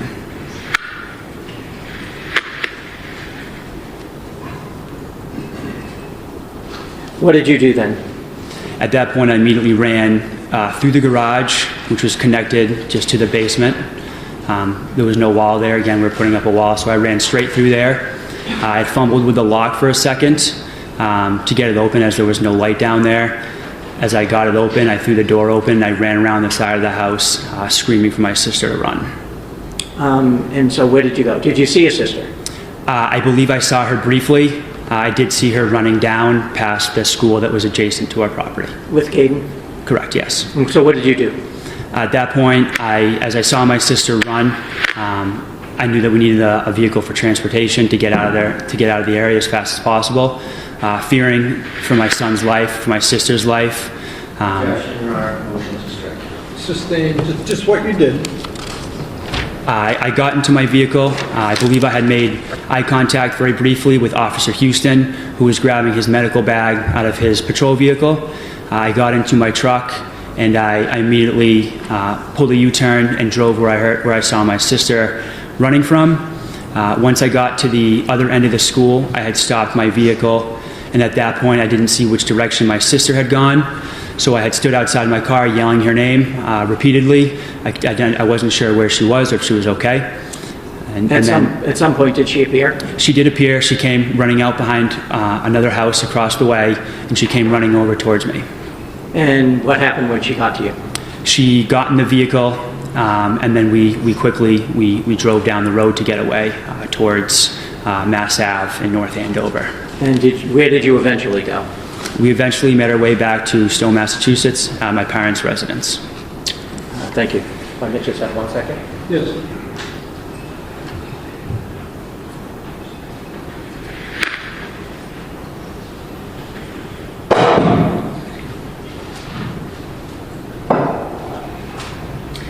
Were the guns that you and the defendant had, were they ever kept in the basement? No, Is there a gun safe in the basement? there was never a gun safe in the basement.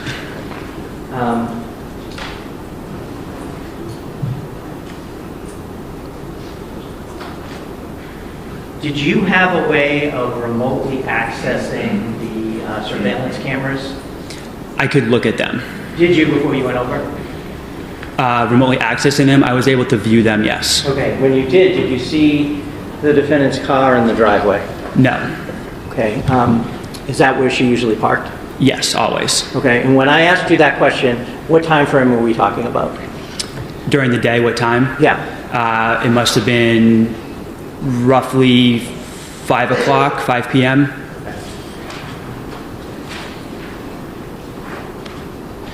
Thank you. I have nothing else.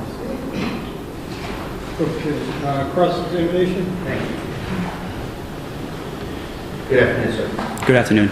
So, a lot of talk about gun safes. The safe that you mentioned with your rifles in it, that was in the baby's room, correct? Correct, yes. And that's the room as you go up the stairs to the left, you hit the landing, you go make a left, you're in the baby's room, correct? Correct. And then you visited the house on the 29th to retrieve your guns, right? Yes. And it's fair to say that you spent about 60 seconds with the baby.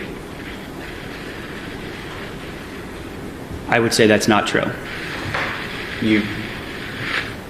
Kelsey had to tell you, do you want to see your baby? Do you want to hold your baby? And you held your baby for about a minute. Isn't that right? I was at the property for roughly 30 minutes. Answer my question. Okay. Is that true? Yes.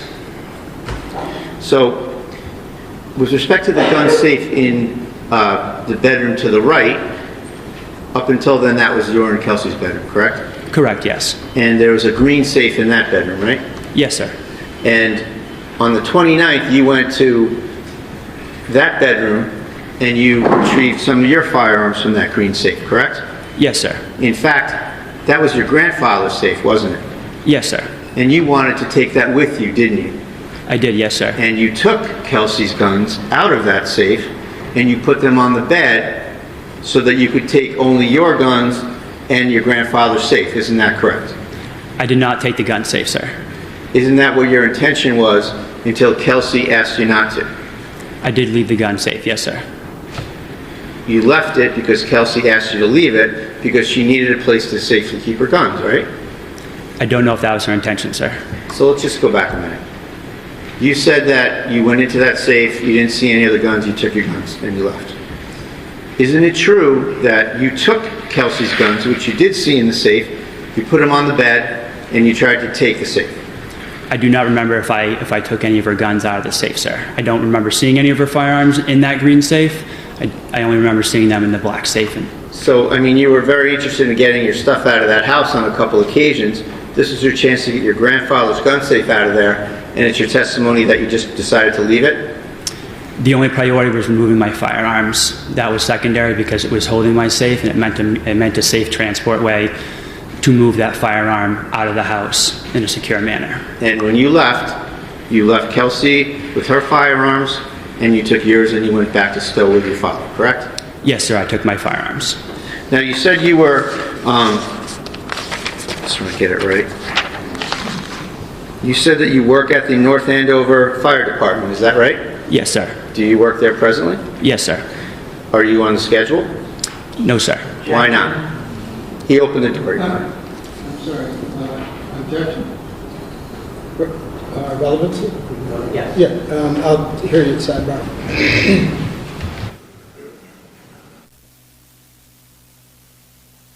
To what I discussed at sidebar. Sir, you're not on the schedule and you're not presently able to work for that department, isn't that right? Yes, sir.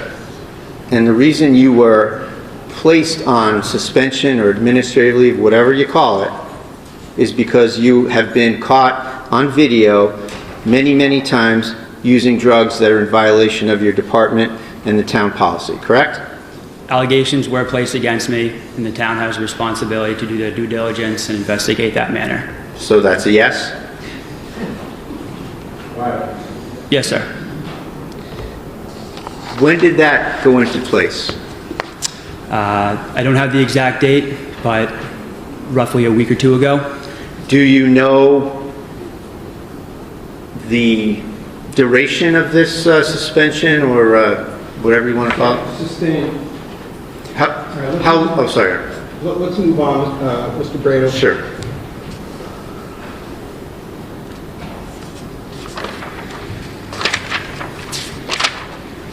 Nothing further, thank you. Redirect? No, thank you. Okay. All right, thank you very much, sir. Thank you, Your Honor. step down. And Commonwealth can call its next witness. Patrick Noonan.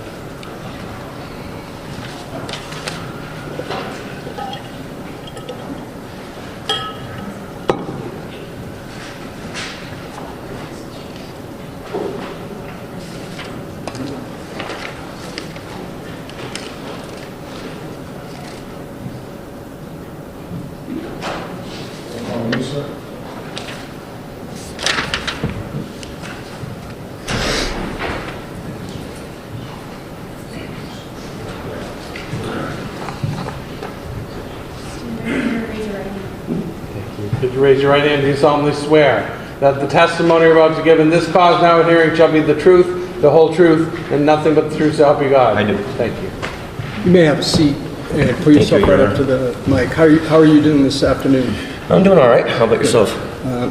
Excellent. Thank you. You may proceed. Sir, in a loud, clear voice, can you please introduce yourself? Spell your first name and your last name. Patrick Noonan, P-A-T-R-I-C-K-N-O-O-N-A-N.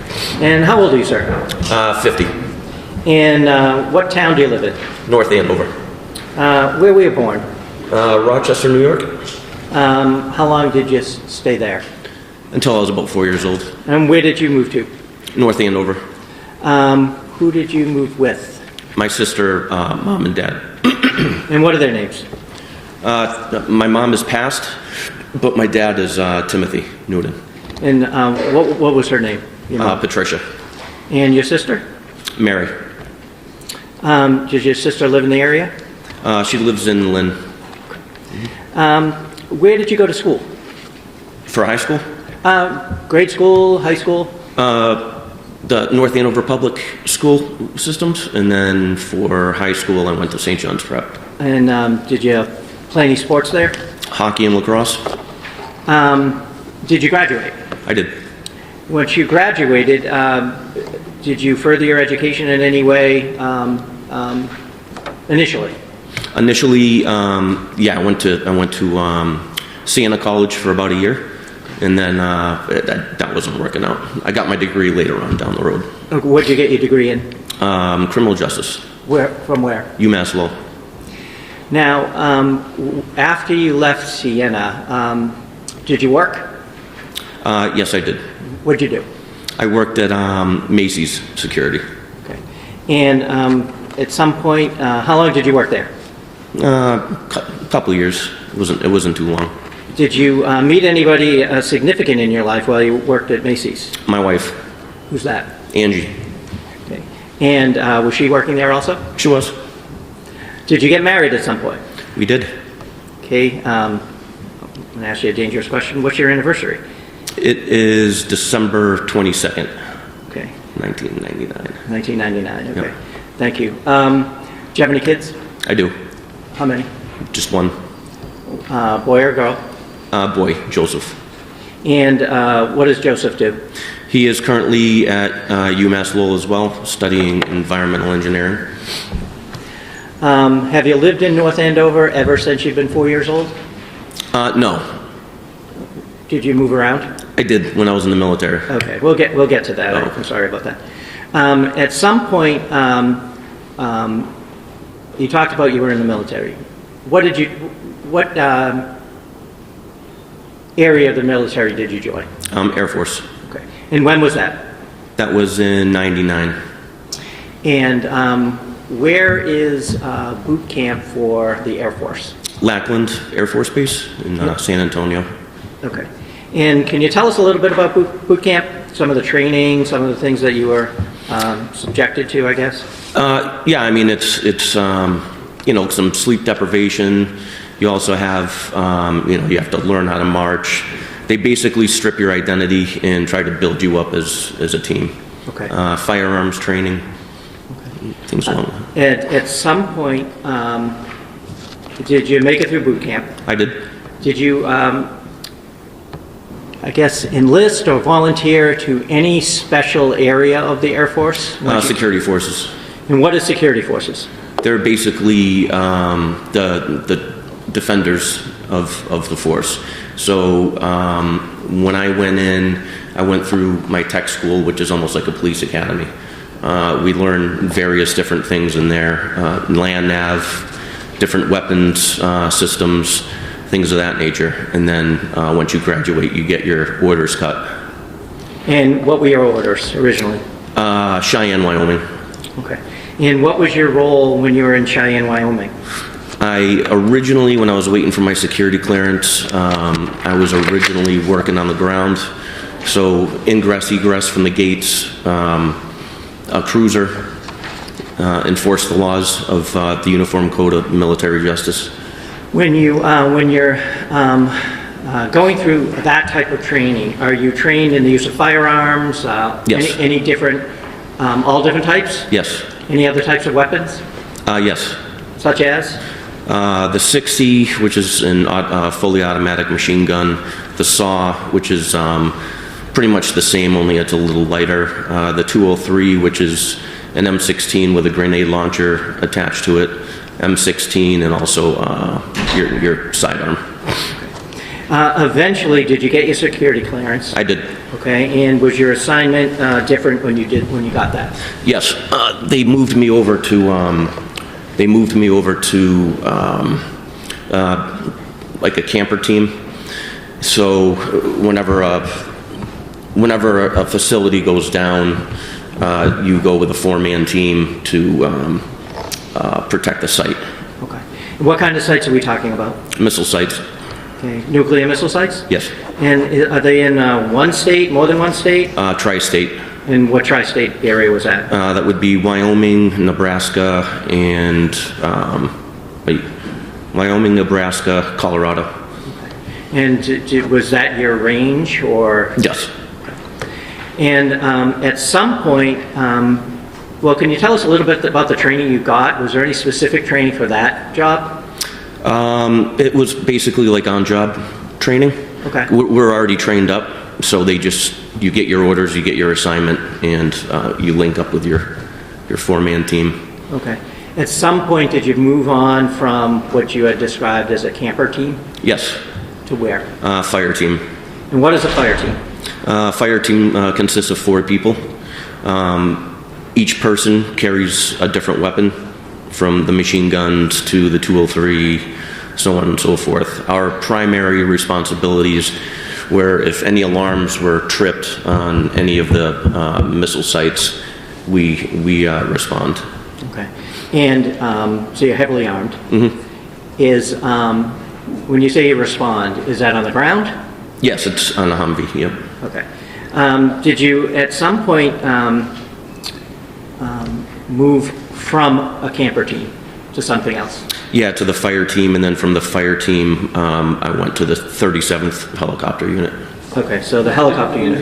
The 37th what? Helicopter unit. So how was your role different in the helicopter unit than it was on the camper team or the fire team?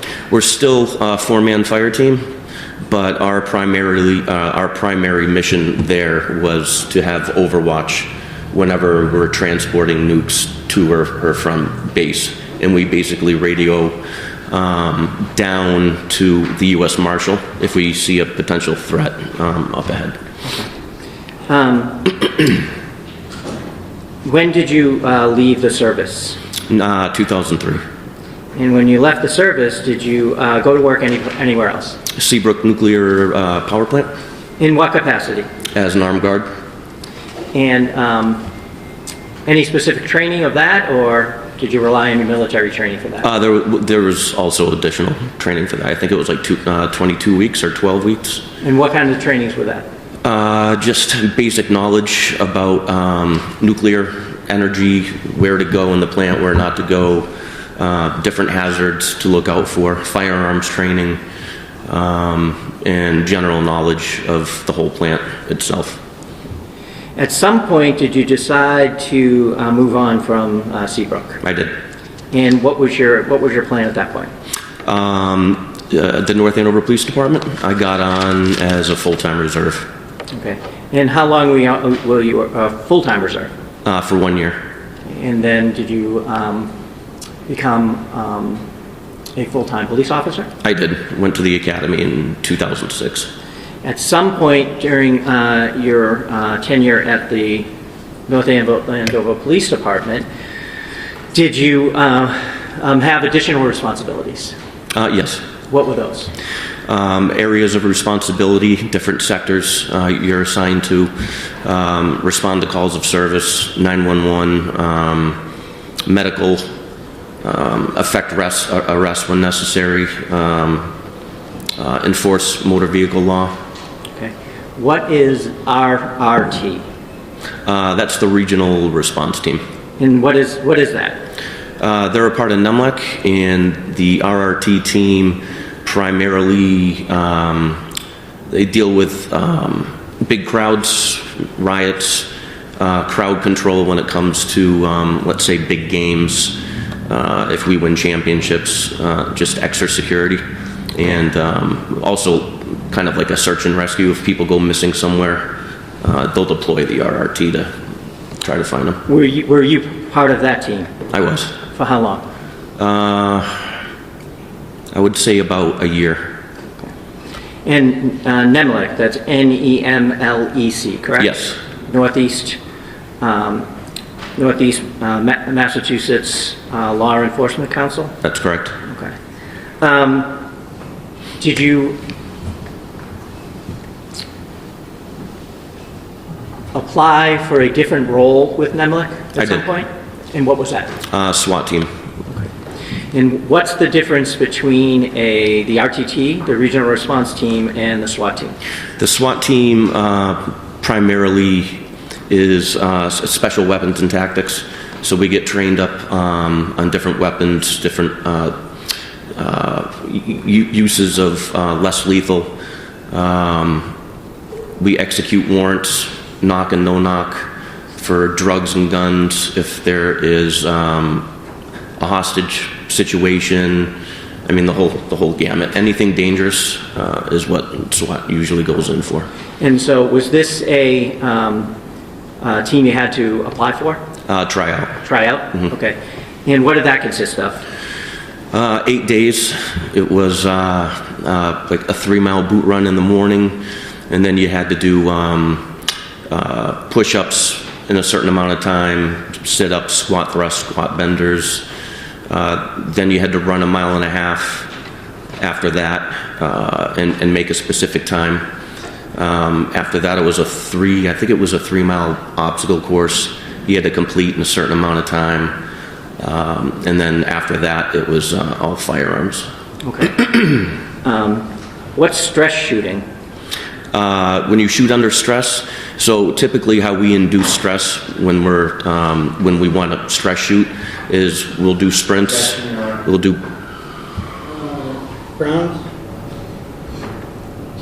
Here is an expert in stress shooting. I'm sorry? He's giving expert testimony about what you should and shouldn't do under stress. Well, he was asked how he practiced stress shooting. That's the way I understood it. So the assumption sort of rolled in there, Judge, is that he knows about stress shooting, he knows what he's doing with respect to stress shooting. Well, he does, because he's been trained in it, and he's telling me that about the training. So, well, I don't object to his training. We're hearing a lot of it, but I do object to any sort of imprimatur as if he's an expert in giving his opinions about the area. okay, So I'm going to take, as I said, I'll take it as it comes. I haven't heard any opinion testimony. If there's an opinion, please by all means object, but overrule. Thank you. You continue. So to induce stress, when we go up to the range, we'll do a series of sprints, burpees, push-ups, sit-ups, and then we go right online. That's for the intent of raising your heartbeat to a very high level and being able to shoot on target. And when you say online, what do you mean? Right in front of your targets. Okay. That's what I mean. All right. What's SWAT school? That consisted of a full week, and I went to Worcester, and it was put on, hosted by LAPD SWAT. Okay. What did that consist of? Room entry, hallway clearing, room clearing, building searches, building clearing, the use of flashbangs, firearms, less lethal weapons, operating a Bearcat, shield work, the use of a Halligan, the use of a ram, things of that nature. What's a shoot, don't shoot scenario? As far as... Is that a thing? Shoot, don't shoot? Oh yeah, we have shoot, don't shoot scenarios. Okay, and did you participate in those? We did. What are those? They would put up targets when we were clearing a house, and some of them, the pictures were depicted of either someone having a gun to someone's head as like a hostage, or someone would just be holding up a purse. So that was shoot, no shoot. Okay. How often, when you were with SWAT, were you required to train with them? 2 times a month, and then a 40-hour block in the year. Every year? During the year, yep. Okay. And so how long were you with the SWAT? You were with it twice, correct? Yeah, I was on 2 different teams. Okay. The first time, how long were you with SWAT? From 07 to, I believe, 13, shortly after the marathon bombings. Okay. Did you, at some point, did you switch departments? I did. And you were in North Andover at the beginning, and where did you go? I went to Lawrence. Why? Wanted a little faster pace. Okay. Did you get it? I definitely did. Okay. Now, while you were with Lawrence, did you continue with your SWAT? Yes, I tried out for the Lawrence SWAT team. Okay. Can you tell us your trajectory while you were in Lawrence? Were you always on patrol? No. Okay. Can you tell us about that, please?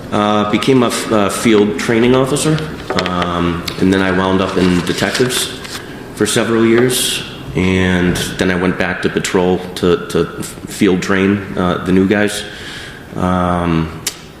SWAT, and that's pretty much it.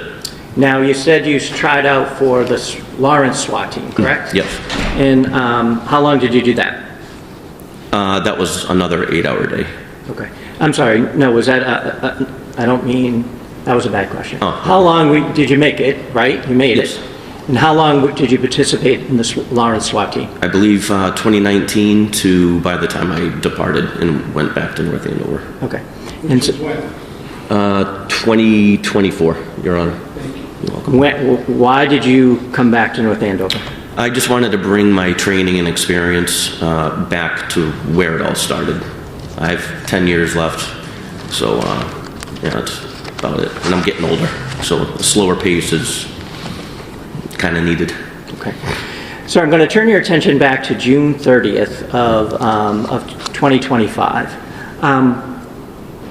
Were you patrol on that day?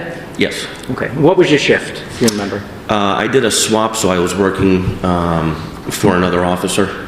So that shift was 4 to 12. Okay. At some point, did you get a call from someone in particular? Yes, Officer Houston. Okay. At some point, did you learn why he called you? Yes. And why was that? Apparently, the defendant's ex-fiancée took a restraining order out.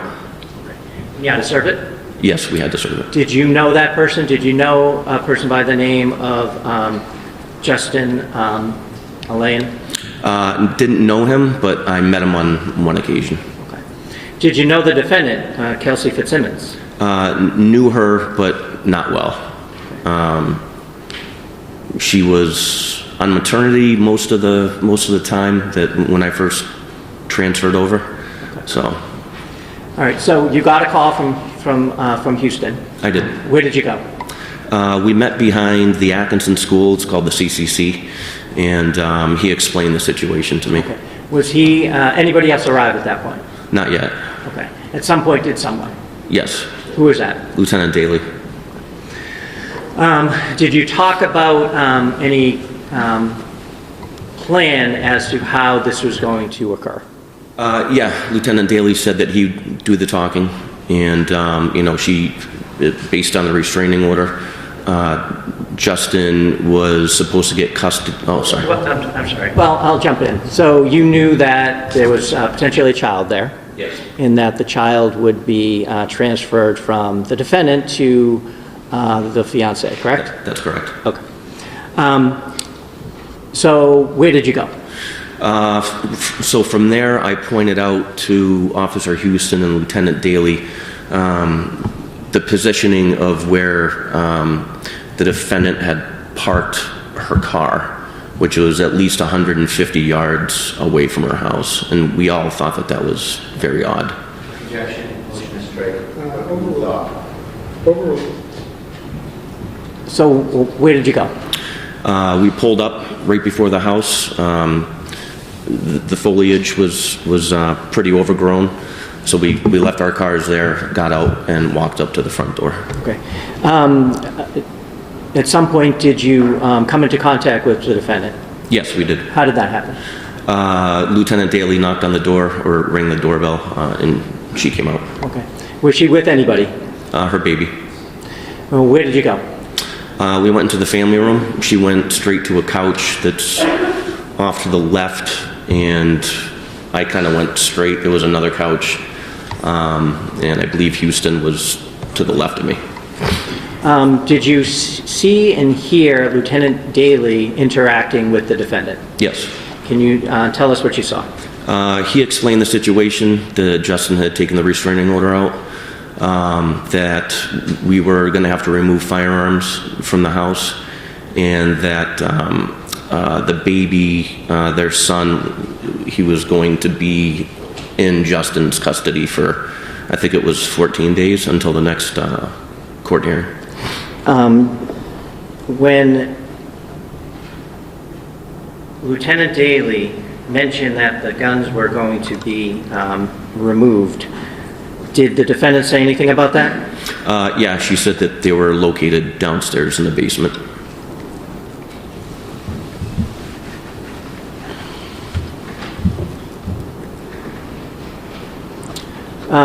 What happened after that? I noticed her duty belt on the couch, so I went and checked that. There was no firearm in there, and I observed like a gun case on a mantle. I opened that up, and there was no gun. There was no gun. Did she say anything in response to that? Yeah, she reiterated the guns were downstairs in the basement. What happened next?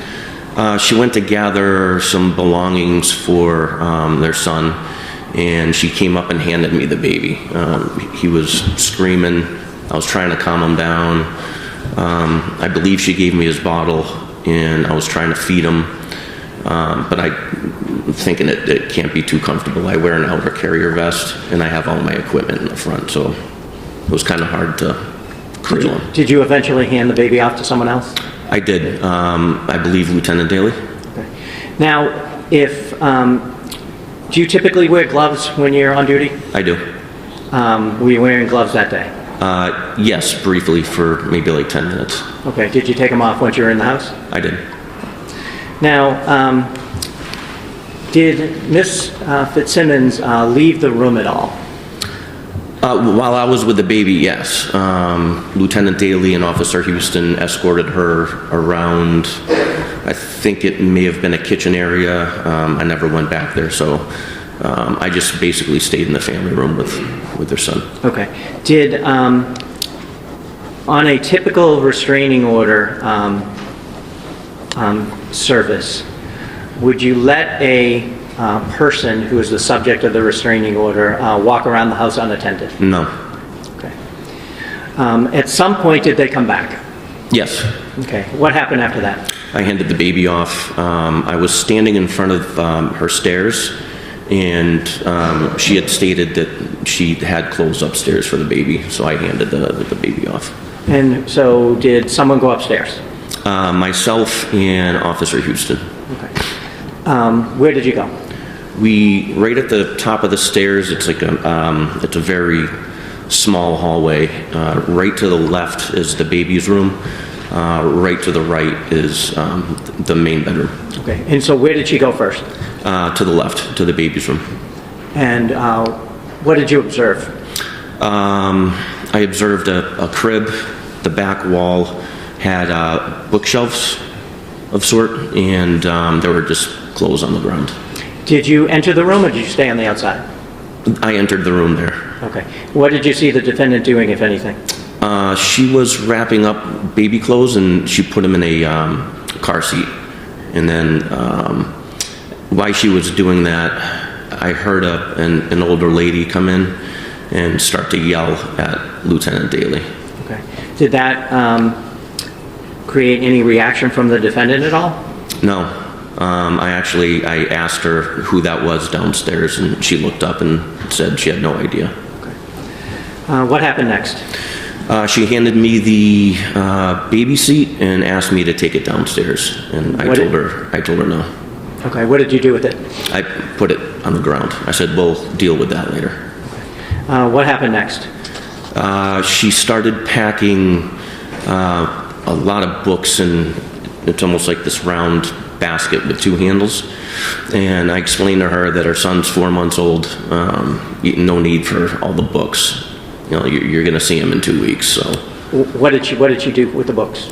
She handed me the basket and asked me to go downstairs, bring it downstairs. And what did you do?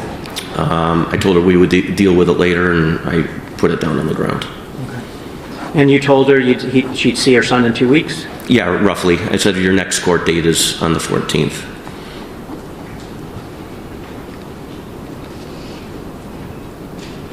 What happened after you put had that conversation with her and put the book carrier down? At that point, Officer Houston had gone downstairs because of the commotion. So she said that she had to get more clothes out of her room. So I followed her into the room, but I never went in the room. I stayed on the, I guess the top landing, right before the door frame. Okay. And did that seem to be a bedroom? Yes. Okay, so if you walk up the stairs, you had been in the room on the left, correct? Yes. Now she went across to the room on the right? Yes. Okay. You said you didn't go into the room yourself? No. Were you able to see her? Yeah, she was 3 feet in front of me. Okay, and what was she doing? She was wrapping up clothes, and she had paused, and she said something to the effect that these are dirty. And I said, listen, wherever the baby's going, I'm sure there's a washer and dryer. Out of court statements, motion to start. Overruled. I said, wherever the baby's going, most likely has a washer and dryer, so don't be concerned. And then I could tell she was getting upset. She started to shake, and I said, listen, court date is in 2 weeks. It'll be over before you know it. Did something happen next? Yes, she was on one knee when she was wrapping up the clothes, and she pushed off with her left foot and lunged behind the door frame. So to my left, to her right. Okay. Could you see what was there from where you were? Not from my perspective, no. Okay. What happened after she went behind the door frame? She reappeared with a gun and pointed it right at me and pulled the trigger. Okay. Can you describe or show us how she did that? Yep, so when she came around the frame here, she came up and clicked. Okay. Where was it pointed? My face. Okay. After it clicked, what happened? I screamed her name. I was completely shocked. She had the drop on me. She began to... She had the what? The drop.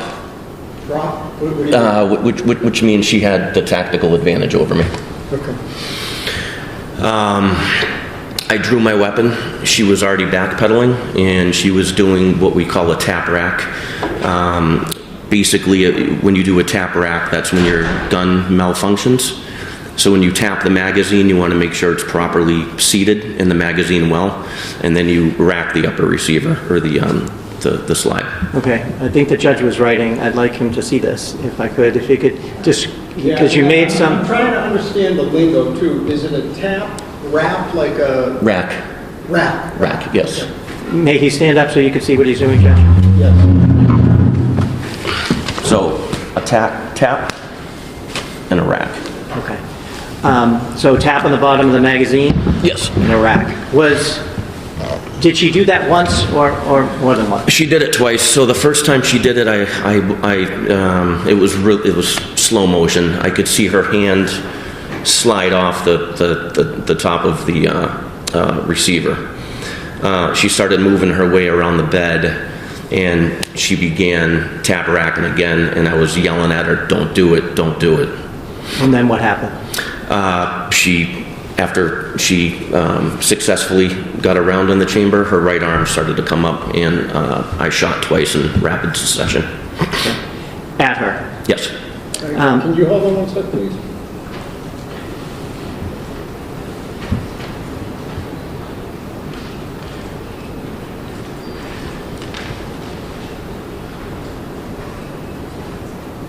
Yeah, I'll set that.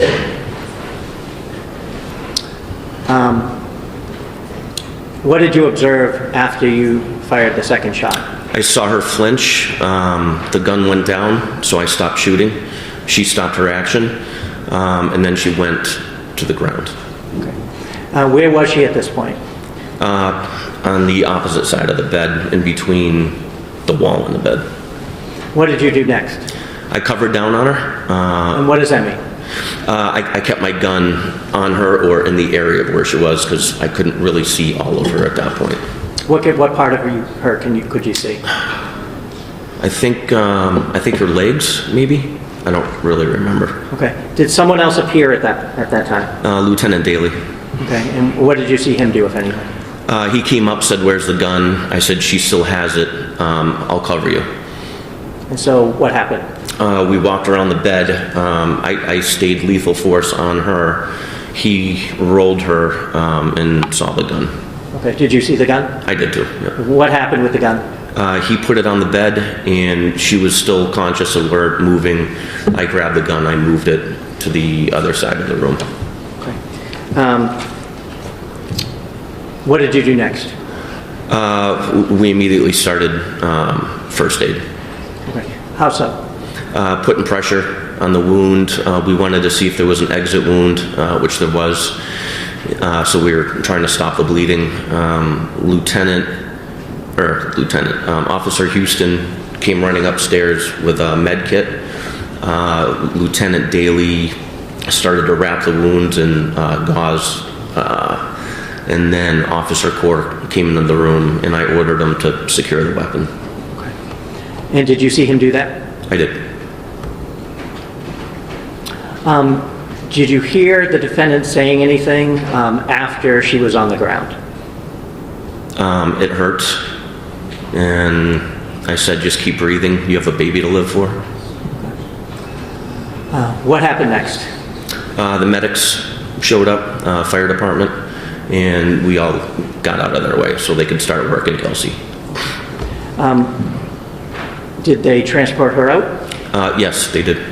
Did you look for anything after she was removed from the house? So before she was removed from the house, I walked out of the bedroom just to give them space. It was a very small room. There was a lot of stuff everywhere. Right to the right, there was some sort of, end table where she lunged, and it looked like a wooden box of some sort, and the lid was open on that. Did you look for any damage out in the hallway at all, or the other room? When I got out into the hallway, the baby's room had a door with little glass panes, And we noticed, Officer Core noticed it first. He said, this is damage. Did she get a round off on you? And I said, geez, maybe she did. Okay, hold on. Sustained. Did you notice the broken glass? Yes, I did, but there was nothing on the floor. So, at some point, did you? Excuse me 1 second. Broken glass. Where was it? so on the baby's room, there's a door. I believe it was on the baby's room, and it had little glass panes. Right. One of them was damaged, but there was no glass on the floor, Your Honor. So I chalked it up as old. Why did you shoot twice? She wouldn't stop. Do you know if you hit her with the first one or the second one? I didn't know. The second one, I could visibly see her flinch. The first one, no, she was still getting ready to raise her arm.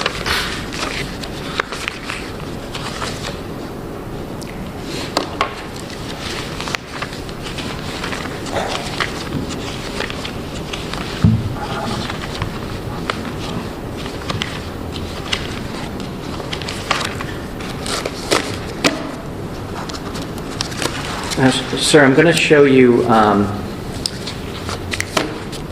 number of pictures. Sure. I'm going to show you what's been marked as exhibit number 6. Do you recognize that? I do. Okay, what is that? That's the front of the defendant's house and the door that we enter. Showing you exhibit number 10. Do you recognize what that is? Is that the front door? Oh, yes, that's the front door. The stairs are right to the right, yeah. Sure.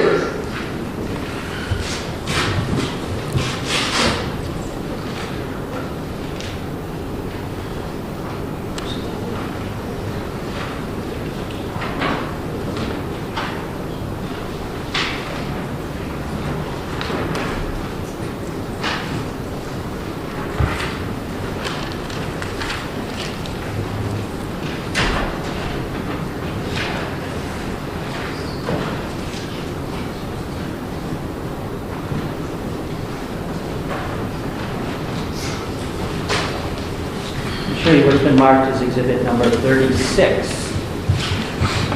Do you recognize what that is?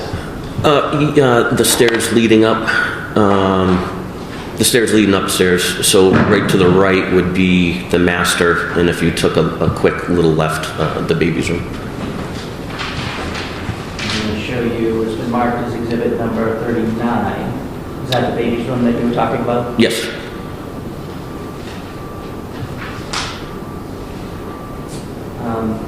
Number 38. Recognize what that is? The baby's room. Is that the container, I guess you will, of books that you were talking about earlier at the bottom? Oh, yes. Right down there. I'm going to show you what's been marked as exhibit number 49. Do you recognize what that is? That would be the entrance going into the master. Okay, into the bedroom? Yes.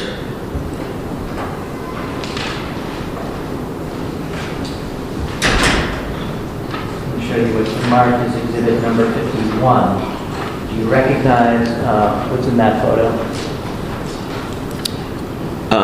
That would be the box that was open to the left of the door frame.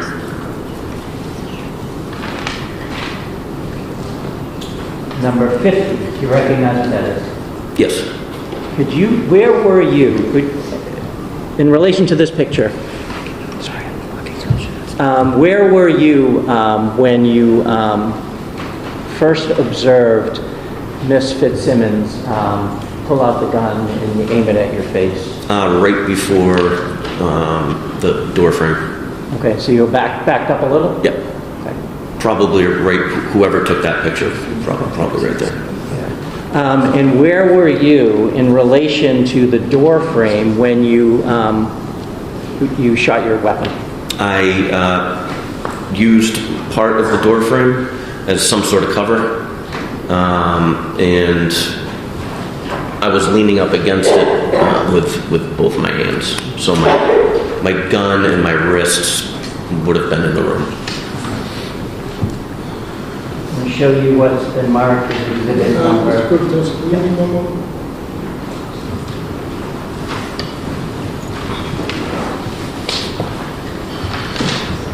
All set, thank you. I'm going to show you what's been marked as exhibit number 53. Do you recognize that? I do. Can you tell us, and Judge, if I may ask him to get down to point it out to you? Okay. If you could approach.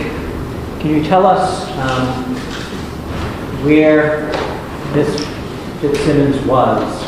If you may, to show the judge where Miss Fitzsimmons was when she first tap-racked it, if you can. Right about here. And then she started sidestepping, and I was telling her not to do it. And I shot approximately right here, and she finished.